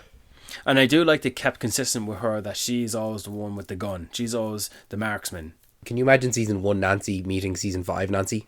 Oh, such difference in confidence altogether. So different. And Nancy, I feel like Nancy became a little bit of a, like, I don't know. A bitch? No, not a bitch, but like a 80s trope of a character when it came to how she looked and the style, like the big hair, the clothes, everything like that. Whereas sure, that's the way you're supposed to look. No, but like I felt as though season 1 characters were dressed as if they were in the 80s, and then by season 5 the characters were dressing like 80s characters. You know? I get you. You know what I mean? Yeah, I do. I know what you mean. I know what you mean. I like that when she continued to cut her hair even shorter. It just showed her more grown up now. Yeah, but you know what? In that final scene in season 5, I was like, doesn't suit you. Doesn't suit you. No. I don't know. I kind of like it. But I feel like also Maya Hawke like should have kept the shorter. I know. I like the longer hair. It's a sign of them growing up. I don't know. They're maturing. It's like 6 months, man. Yeah, fair enough. But for all the time jumps, you're only going to do 6 months. Are you serious? Come on. I really liked Robin. I liked her a lot in season 3. Yeah. In season 4, she had a great few moments pairing off with... I feel like her character was a bit different though from season 3 to 4. I feel like she became more neurotic and became a bit more... She became a bit more goofy, I think, from season 4. Ever since she took the drugs with Steve, the truth serum, ever since then she became a bit more neurotic. Like you go back and watch that season 3 where she's making fun of Steve and she's in way more control within Scoops Ahoy. I feel like ever since she took the drugs, she became a bit more like neurotic and like. Am I saying that out loud? That was meant to be an insight, though. Okay, yeah, fair enough. That's a lot more prevalent in the seasons 4 and 5. But like, I'm not saying it's bad. I just feel like a very different character. No, it's interesting. I like that when she's introduced, you're always thinking you have to be with Steve. Like Jonathan and Nancy have to be together. Robin and Steve have to be together. And I like that they change it up a few times. Robin goes with Nancy to do a few things. And in season 5, Nancy's with a lot of the kids. And because of the fact that it was very strange to have when they were rushing back to the house to save Holly from the Demogorgon, that it was Nancy and 11 in the car. That just felt like, oh yeah. Have you guys interacted before? I'm sure, this is they I'm sure they have. You're Mike's girlfriend and all, but like. But out of the group that is available to respond to this incident, those are the top 2 who are most capable to handle it. 100%, yeah. In my opinion. They were there, they are capable, there was no one else really optional. And that's what I really like about season 5. It's all go. Season 5 is all go. Yeah, go, there's go. there's no time. There's no time for filler at all.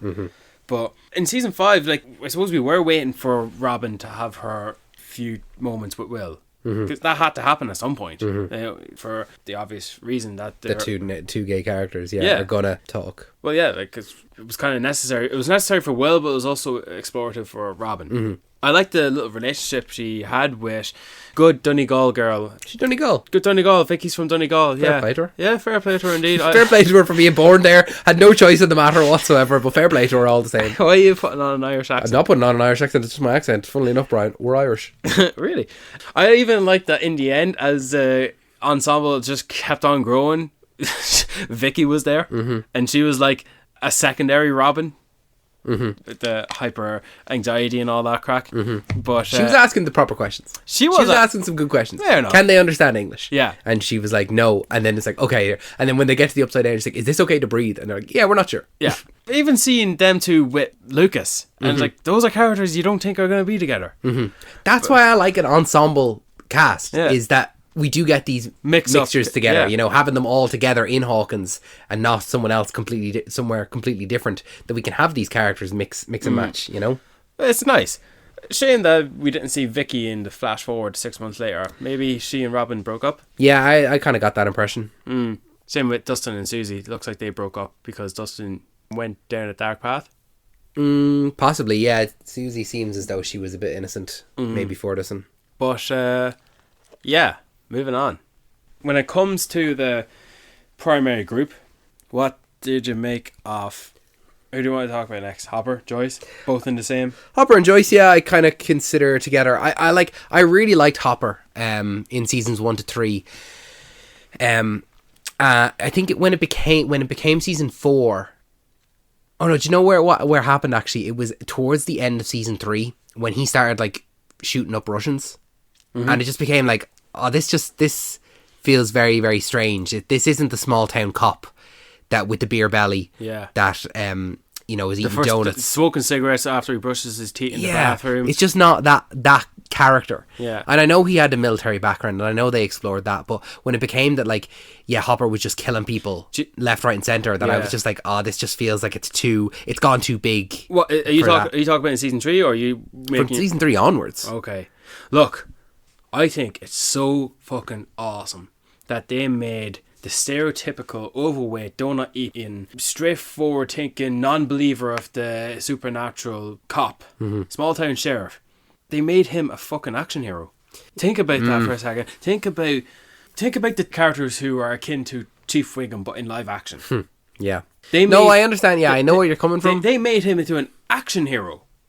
I think it's just sometimes he's supposed to be the chief of police. Yeah, I think it's sometimes I don't like my heroes killing people. For some reason I just have it in my head that some people don't kill other people. Some heroes. Eleven killed a lot of people. Yeah, and I think that's okay. I'm okay with her doing it because it's with superpowers. But when it becomes Hopper and he's shooting people with machine guns, I'm like, oh, this just doesn't feel like you as a character at all. When it's make-believe, it's okay. Yeah. But, like, can you imagine if Dustin pulled out a gun and started shooting people? No, he's a kid. But sure, killing's for grown-ups. Yeah. He is a grown-up. He's in his 20s. He's only 15. I know, yeah. He's going through depression. Anywho, what can I say? This show made David Harbour. Yeah, he's a 100%. Household name now. Even his look in season 5, I'm like, oh, you look like that because that's how you have to look for Avengers. Yeah, it is true. I'm just glad that at some point, 5% out of the 95, he had a hat off. So we could see, oh, right, you do have hair. It's not because you had fuck all hair when you were filming Thunderbolts, because you didn't. But the beard was definitely the beard was there, yeah. Yeah. And I'm okay with that. But he had a beanie hat on 95% of the time of season 5, and I'm thinking, consequence of filming Thunderbolts. Consequence of filming Thunderbolts, but then he had the hat off a few times, and oh, you do have hair. And then when it comes to Joyce, I really like Joyce the whole way through. I wouldn't have a bad word to say about Joyce. I like that, like I was saying earlier, I like the fact that she's involved in the whole mystery to begin with, from the start, and it's like her trying to get people to believe her, and even with herself, she's a little frail, she's a little weird, she's tiny, she's a little, pick her up and put you in a bucket. She's not your typical action hero. That would be Mrs. Wheeler now, you know, hot sexy mother, a little bit taller, capable. Stranger Things, I know this is weird to say, okay, Stranger Things put Winona Ryder back on the map. Back on the map, yeah. Because she was very much an 80s, 90s star and kind of faded from the public eye for a long time. And then this is what put her back on the show. I agree. The thing that I was... And she's building name in this. I was a bet you literally took the words out of my mouth. It was something that I was very conscious of watching the show as the seasons went on. Is Millie Bobby Brown going to take over that name? But no, it consistently was Winona Ryder, David Harbour, and then it was Millie Bobby Brown, Finn Wolfhard. And I thought, no, Millie Bobby Brown is the biggest star of this show. Yeah. But no, it was consistently Winona Ryder. And I was like, good. It's showing respect. Yeah, it is. Yeah, absolutely. I'm not going to go through all the plot points and beats of each season, but everything they did with Joyce, it felt right. She wasn't given the most exciting things, but she was given the things that needed to happen to progress the B storyline so it could feed its way back into the A storyline. And you needed her there. You know, she's the mom of the entirety of the group. Yeah. Whereas David Harbour, he's the father of the entirety of it. Like, they're the parents. And there's not really a bad thing I can say about them. Like, I like the whole Russia arc. All right, even the fact that Joyce forms a relationship with Murray. Like, them two going to Russia, I was great. Even Murray, he's a big talker, you know, and he has his conspiracies. But when he says, I know karate, he's like, yeah, okay, we'll wait to see where this goes. No, the dude knows fucking karate. He's a black belt. My arms are spears. My legs are swords. Shit like that. And they made it silly, like meta, when he's taking out the pilot in the plane. But I got some respect for you. You took out the fucking pilot. You are actually useful. He's actually a reliable guy. And him bringing all the gifts to Santa, like, he was a good shit talker, you know. All the arguments he gave to the kids, when someone was saying, Murray, you didn't do this right, Murray, just do that, he always had something to bark back at. He's just another reliable adult to have there. And like, pairing him off to fucking Robin or fucking Lucas's sister to get the teacher back in, like, I like Murray. I like the teacher. I like they brought back the teacher. I was like, oh, it's kind of a shame that you didn't have him until so late in the show. Yeah. Like, you didn't have him involved. But the fact that they actually bring him back into it, it's nice. Seeing the teacher and Murray pair off together, that's a nice pairing. The TV show, the duology we never knew we needed. Yeah, I know. Obviously, that's not the case, No. but I like it. I like... You know, you pin Murray into a serious situation. Like, you're a bit of a comedic relief. We need to reserve you until we need you. But I don't know. I like it. You know, he's the one using the flamethrower in the prison. You know what? I think the season 4 finale is better than the season 5 finale. As a series ender or just a general finale? As a general finale. I agree. Yeah, I think that it's much bigger. It bigger. Feels... Oh, it's much more cinematic. It is. It feels more conclusive as well. To be honest with you, if they had finished it at season 4, I would have been happy too. No, because then it's ending on a cliffhanger. No, as in they defeat Vecna. Oh well, yeah, of course. But the way they killed Vecna in such a way, they needed to make it just a little bit more cinematic, because shooting him out the back of the window doesn't do much. But I tell you what, it did fucking do. Gave me goosebumps. It's a great goosebump finale. It's a great goosebumps finale because they play. Running up that hill again, and it's a more epic version of it, where they sync up to Nancy, Steve, and Robin throwing shit at Vecna, shooting him off the fucking attic. Yeah, while Hopper grabs the fucking sword. Yeah, the sword with the Demigorgon is like something I didn't know I needed, but like I was like, yeah, this is awesome. This is cool. The sword should have been hot because of the flamethrower, but you know, maybe that's how we sliced through. We'll sacrifice that for the sake of watching an awesome fucking moment. Yeah. I've watched that sequence multiple times. I forgot about sequence until rewatching it there this time. It's fucking awesome sequence, man. But yeah, man, I like Murray. I think he's a great character, and I'm glad they kept him in. And just overall, Hop, his ending, where he doesn't get to raise 11, and he has to find a way to move on with his life, and he marries Joyce, and it's sad that the fact that he's able to take it on the chin that 11 is gone, and he's the one who has to give the advice to Mike. It's like when it comes to 11 and Hopper, yes, it is a found father, found daughter relationship, but I feel as though that could have easily happened to Hop with any of the kids. He could have been a found father to any of them.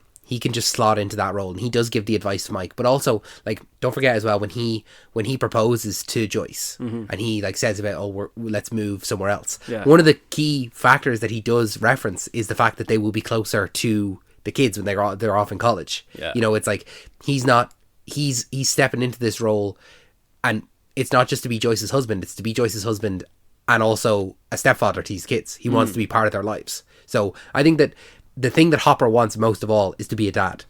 Yeah, but he's a dad. He's a dad that has had his kids taken away from him. Kind of reminds me of Drax a little bit for some reason. Yeah, I can see that. Yeah, I can see that comparison. Yeah. I suppose we're moving on to season 5 characters that are there for the mainstay, and one in particular is Holly. Yeah, I liked Holly. Holly is... How old is Holly? No 9 clue. or 10? No clue.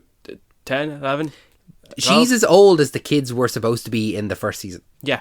which is mad to me. She is the little girl in Evil Dead Rise. I didn't know that. That's her. I didn't know that. That's another movie I need to go back and watch.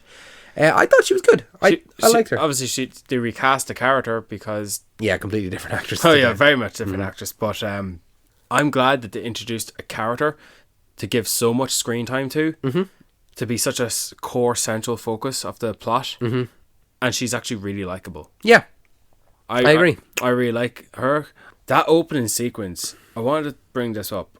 Like I said, once Mr. and Mrs. Wheeler are exposed to the Demogorgon, that's barrier breaking. It's like, this is not what's supposed to happen. They're not supposed to know about this. You're going to the point of no return. And I gotta say, unsung hero, Mr. Wheeler. Why? Because no one cares about him. No one cares about him. He's just quietly in the hospital somewhere. The guy just wanted to have a bit of bacon. You know what? That guy, unsung hero, because he pulled Mrs. Wheeler and he is punching. He is punching. I just like that the actor was always just there when he was there. And he sees something's not right, something's not going on. I better go check on my family. Like the good hero man he is. The good atypical stereotype of a good action class father. Goes up at the golf club. Would have liked him to take a little bit more of an active role before he gets his claws gutted out. Before the Demogorgon claws his guts out. But yeah, the hero we didn't know we needed. And that nobody wanted. no one wanted. But I like that they could have killed him. But they didn't. They didn't. And I like that in the end, he's just there, contently married. And Mrs. Wheeler is contently married as well. But they'll never break up, You don't do that in the 80s. No, you don't do that. You just deal with it. They might you not suffer in silence and you drink. That's it. They might not like each other as a couple, but they're going to stay together until they die. Till death do us part, and that's just the way it's going to be. And I like that he probably doesn't change whatsoever, even after what he had just experienced. But the mother is obviously a better person for it. I like that Mrs. Wheeler, she became in the know and feels like she's a mom again as opposed to just a hot mom. Yeah, I really like that part. I like that she goes all out mama bear, and she brings Holly into the bathtub to keep them. That's a great sequence, yeah, when they're hiding from the Demogorgon. The bathtub was a great shout because that Demogorgon was checking everywhere. That felt like Aliens. That did felt like a bit of Aliens. And you know what? I thought they fucking died. How are you going to start off the premiere episode of the final season of Stranger Things? Kill off 2 characters that were innocent. Yeah, they weren't part of the story at all, really. And that would make you realise, shit, if they're going to kill these insignificant characters to the plot and make me feel something, what are they going to do to the characters I really care about? I just like feeling the emotions and what it could do for the characters. But, yeah, Holly was a great character. I like that they decided to make her the focus of this. I knew well in advance that the premiere episode was going to be the vanishing of something Wheeler. I was like, oh wow, is Mike going to disappear? What about Nancy? I knew that they had blocked off the 2 names. I think it was the second episode was the vanishing of Holly Wheeler. That's right, yes. And I knew it was the vanishing of blank blank. I knew it was going to be Wheeler. Oh, did you? Yeah. Okay. I didn't. But I never thought it was going to be Holly. And I mean, she wasn't a character. She wasn't. Yeah, she wasn't a character up until this season. So how could you have guessed it was going to be her? Yeah. You would have been closer guessing that it was going to be Karen or whatever the dad's name was. Oh, no, Teddy, yeah. Definitely not Teddy. No, but it was more likely than Holly, up until season 5. Yeah, you could make an argument for it, but you thought it was definitely going to be Will or Nancy. Mm-hmm. But Mike or Nancy. I'm tired. Okay, sorry. Yeah. I'm sure you are too. Yeah. Before we get on to talk what we can about Vecna, Mm-hmm. I fucking love dipshit Derek. Yeah, me too. You said you hated him. Yeah, I do actually fucking hate him, Brian. I'll be honest with you. I don't understand why you like it. I was going to be sarcastic. I thought you were going to be like, oh, really? You changed your mind?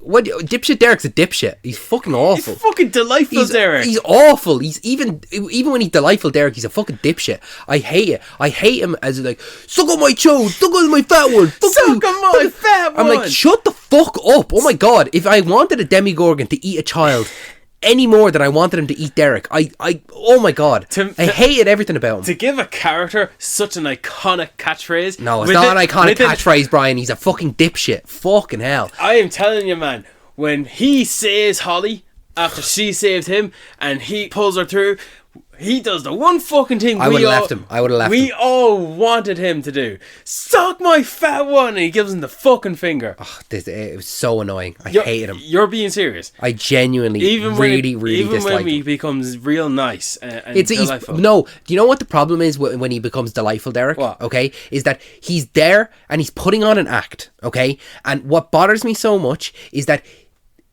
he's choosing to be a dipshit all of the time. It's like, okay, so you have the capacity to be a nice person and you have the capacity to do these things. You're actively choosing every time to be this little dickhead the rest of your life. You do realise he is a kid probably in an unloved house.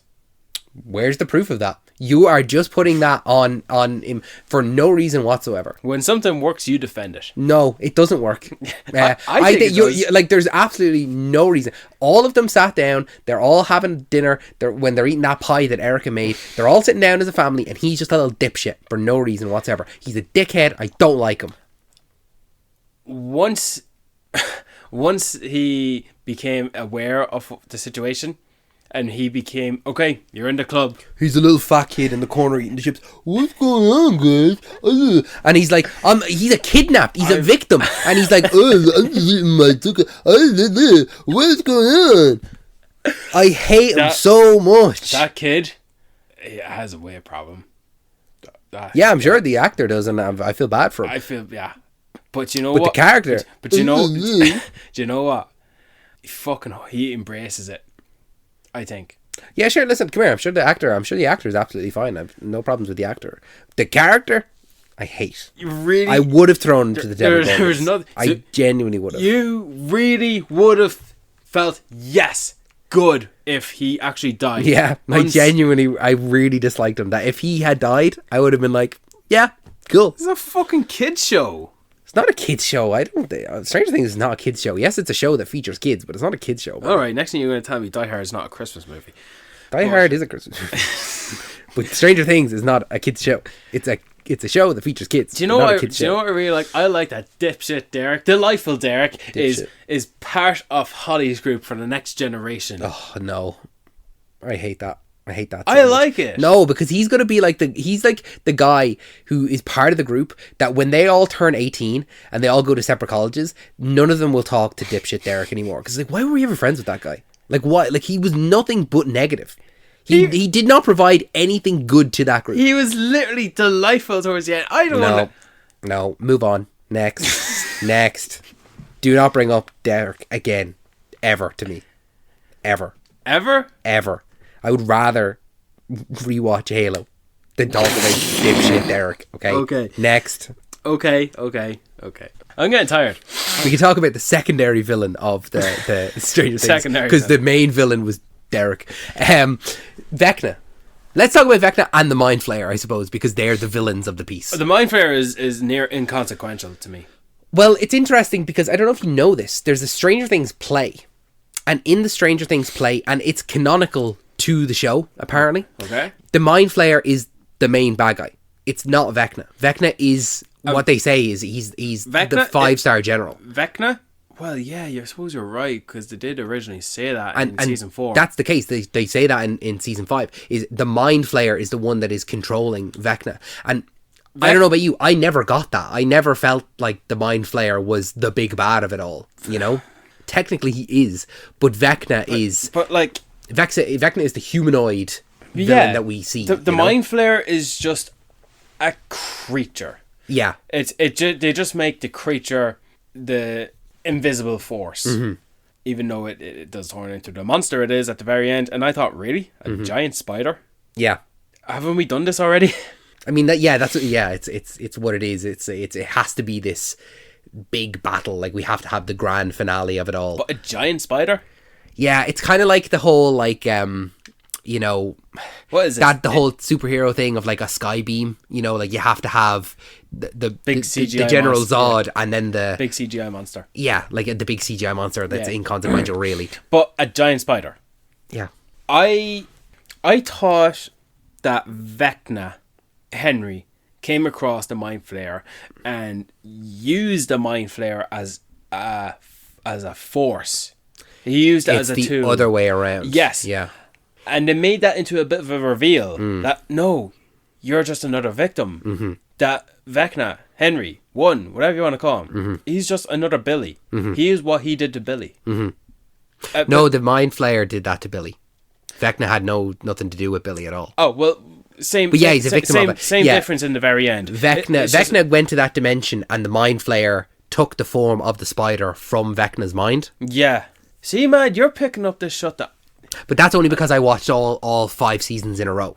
Straight through. So did I. Yeah, no, but you didn't with season 5. Season 5 you waited because you were watching it in the batches, whereas I watched all of season 5 in a day. Fair enough. But yeah, they were nice and consistent with that. And, well, look, when it comes to shit like this, you do need a humanoid villain. You do have to, yeah. Like, when Eternals 2 comes out in 2064, you're not going to have Arishin the Judge come back and fight the Eternals. He's too big. He's you gotta have someone that the characters can punch. Exactly. All right, they just about tolerated it with Galactus. So once they introduced Vecna in season 4, it felt like Stranger Things was running up the right hill. I like that. That's good. Yeah, listen, I like Vecna. I liked the mystery really of who it was. I liked the reveal of who it was and the whole thing, like he's been here technically since the start. Since the start, and I thought they covered their tracks quite well. The fact that it was revealed that it was Freddy Krueger's son, I like that. And that Elle created him, really. Yeah, pretty much. That was a great... Those flashback sequences were pretty good. They were really good for what they did with the whole, like, showing kind of in reflections that it was Millie Bobby Brown. Like, they had a younger actress with her face on top, and then it's like, okay, in the reflections we see that, but in real life it's just Millie Bobby Brown at the age she is. Yeah, I was like, that's a good... It's very, very creative. Yeah, I can accept that, you know. And you know what? I didn't think too much of him in season 4, but the actor in season 5, Jamie Campbell Bower, he did a fucking fantastic job. I really liked him in season 4. I didn't think as much of him in season 5, but I think how he was as one in Hawkins' lab in season 4 was great. I don't know. I thought he outdone himself in season 5. Well, he's good in both. Yeah, I think. Honestly, I won't be surprised if we see a lot more from him going forward. He's actually going to pop up in season 3 of Lord of the Rings. Yeah. I think he Sauron's new form. No. Okay. That's always going to be the same actor. I don't think so. I think that they're recasting him. No. Charlie Vickers is still returning. We'll see. That's a fact I'm going to have to check after this. Yeah. But yeah, Vecna was really good, but you know, as much as they want to talk about, I'm not going to walk rings about it, right? It was a great battle. I like the back and forth he has with Elle and with Max and with Will. I like them all. They all have their own breed of entity. But the one thing I want to talk about that I'm only going to allocate time to is his death scene. Everyone had their turn to contribute to defeating him. All right, everyone outside of the fucking spider trying to take him out. Elle doing her bit to fight him, and then Will contributes by preventing him to attack her, and then she pushes him against his bike. And yet this monstrous villain, the equivalent of Voldemort on television, he's coughing up his blood and he's regurgitating his guts, and everyone's just staring around at this cosmic monster, this force of nature, entity of evil. And they're just staring at how low and pathetic he is. Something similar to Pennywise in it, yeah. And what I really like in this moment, it just felt right that the woman who suffered through the most from start to finish Had her son taken away. Yeah. you fucked with the wrong family.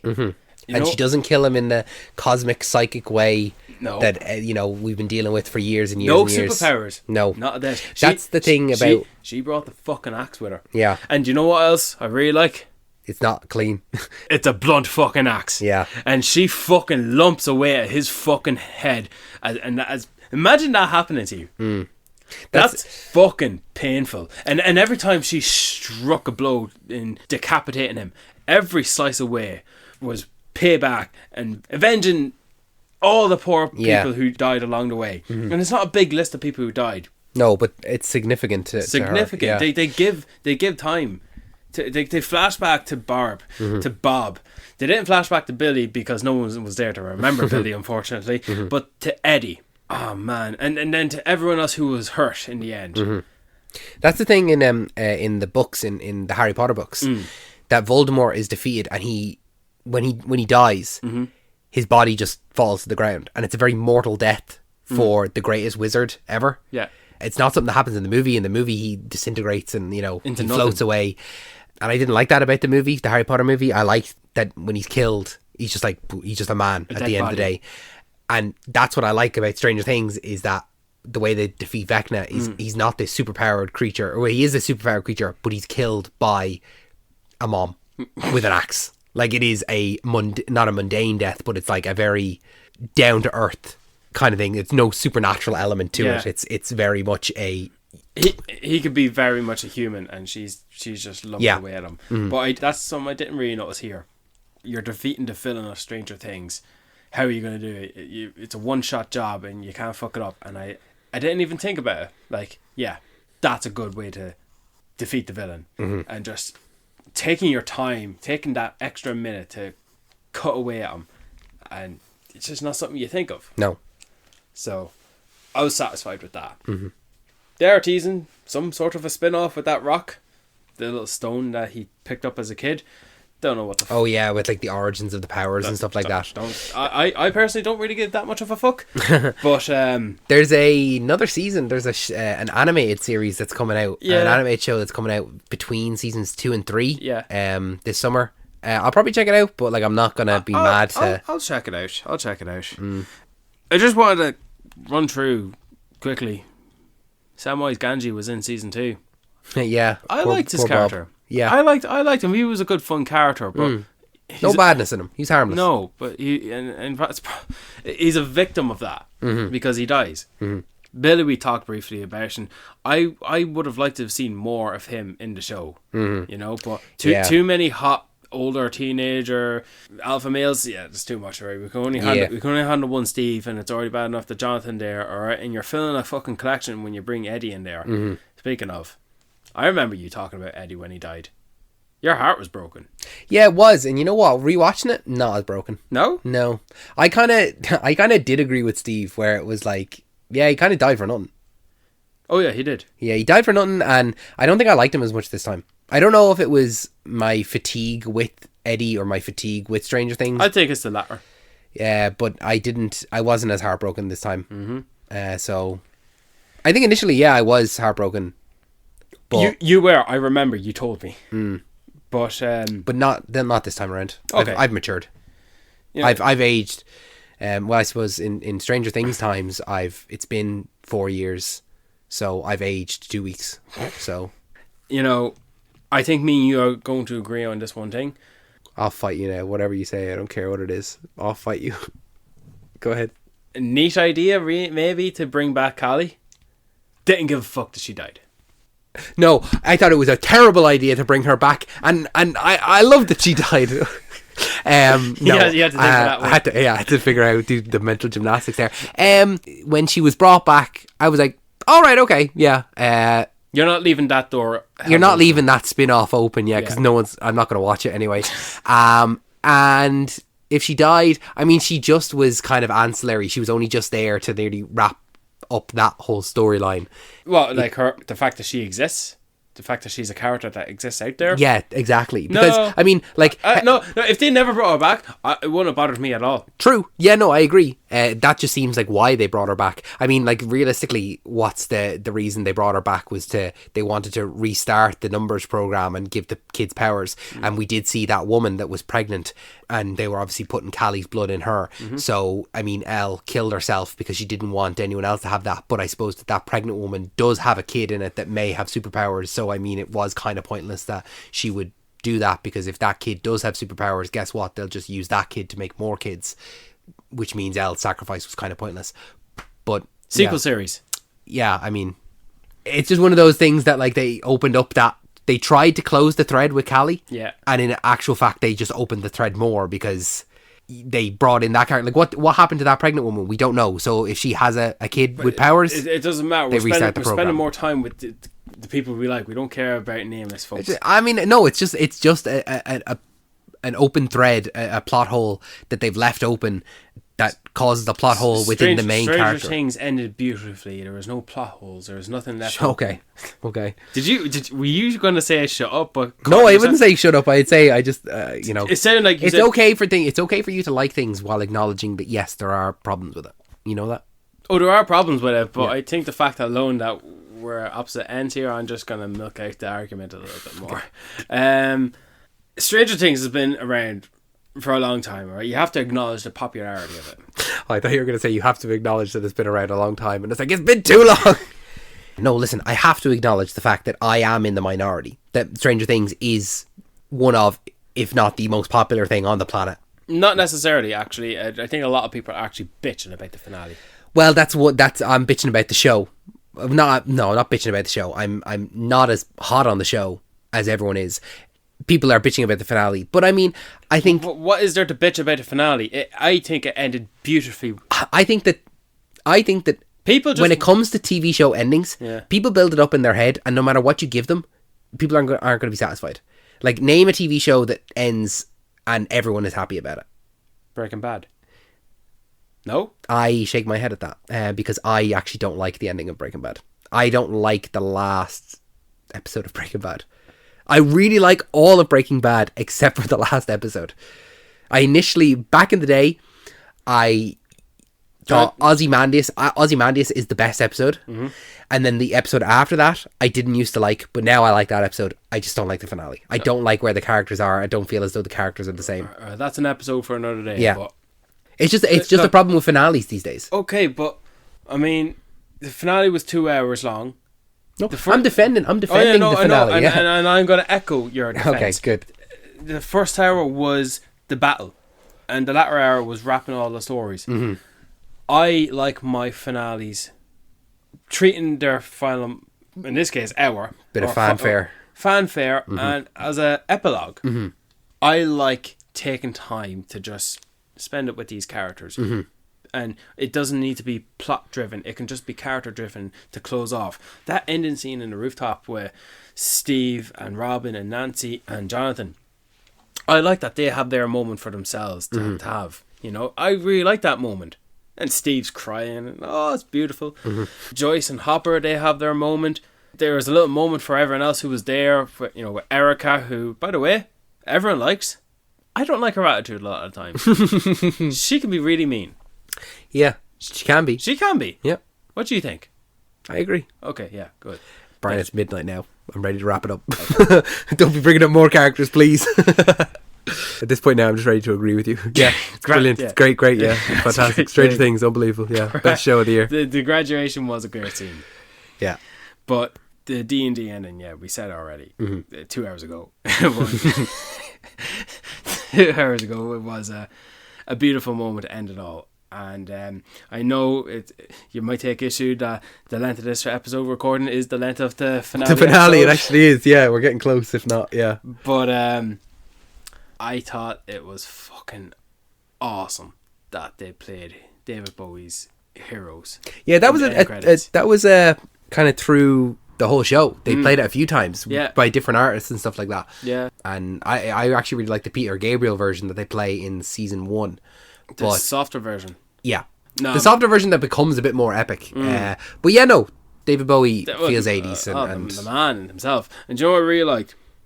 It reminded me kind of Harry Potter, but also The Hobbit and Lord of the Rings and the Twilight. sketchbook kind of... The sketchbook of all the characters coming together and their names pop up. Yeah. It's as if... Avengers Endgame kind of style, Yeah, but for Netflix. Yeah. Like, they threw money at that. They acknowledged its existence in pop culture. Yeah, I mean, if you watch that season finale... And just cut the black credits. No, if you watch the season finale at the beginning, Yeah. it just goes straight into Stranger Things. There's no names. And they save all the names for the end. Yeah. And I was like, oh, okay. Something's Interesting. different here. Yeah, something going on. Yeah. So here, I got great praise for the Duffer Brothers and Sean Levy for contributing to Stranger Things. I know it's not the hype for you, but It's interesting that Netflix have cancelled the Duffer Brothers' next project. yeah, I saw that. Probably because they're moving to Paramount. Interesting. Yeah, it is what it is. I mean, they've been stuck in this Stranger Things cycle for the last 10 years. Yeah. So it'll be interesting to see what do they do next. Yeah, it's almost like what Benioff and Weiss are going to do after Game of Thrones. Yeah, that'll be the eyes will be on them for whatever's next. In my opinion, good show, good finale. It's over. My opinion is it's over. We're growing Just up. like this episode. We're growing up. We're growing up. We're getting older. It's time for the next generation. This is a good time to announce our retirement from Talking Pictures Podcast, and Brian and I's little brother and sister will be taking over now. Thank you so much, Brian, for this episode of Talking Pictures Podcast. Thank you so much for listening to this episode. If you enjoyed this episode, make sure you subscribe to us on your favourite podcasting app of choice. You can follow us on all of our social medias. They're down in the links below. We have new episodes every single Wednesday, so make sure you're subscribed to us to never miss an episode. This podcast is brought to you by Another Happy Studios, so make sure to check out the other podcasts in our network. Brian, any final words before we let these people go? I could definitely talk for another 35 minutes. But Brian, I'm a tired boy. I'm tired. Please. we'll put this to bed. Please, let me go to bed. We'll put this to bed. Thanks, Brian. Thank you, David. Actually, you know what I did like as well? We're gonna restart the episode. I'm gonna start back up. Good, because second win, because right? at the premiere episode of each season starts off with a great musical score of all the characters back together again, and it's I did notice. It's just like real innocent music, but it's like akin to the 80s theme, especially the Stranger Things theme. Did notice it. I just really like how that score reintroduces all the characters again. I tell you what I did like though, score wise. What? I loved Robin. Rockin' Robin, when she was on the radio station. Yeah. I thought that her and Steve, they were a perfect pair for that kind of a job. But what I really liked was when she was given the secret message to everyone else and she played Upside Down. I was like, oh, that's good. I like that actually. Upside down. And then the way that whatever she said, if she repeated it, that was the code. And the way that they were writing it down, I was like, okay, this is quite clever. I like this. Not easy to write this stuff. No, I'm sure not. Of course it's not. It's hard. But, I think Rockin' Robin and Steve should have stayed together in the radio station. That should have been there. But they have to grow up, and they have to grow up. Yeah, they do have to grow up. No, it's the TV show. Come on. Do you know what else I like? No. Good night.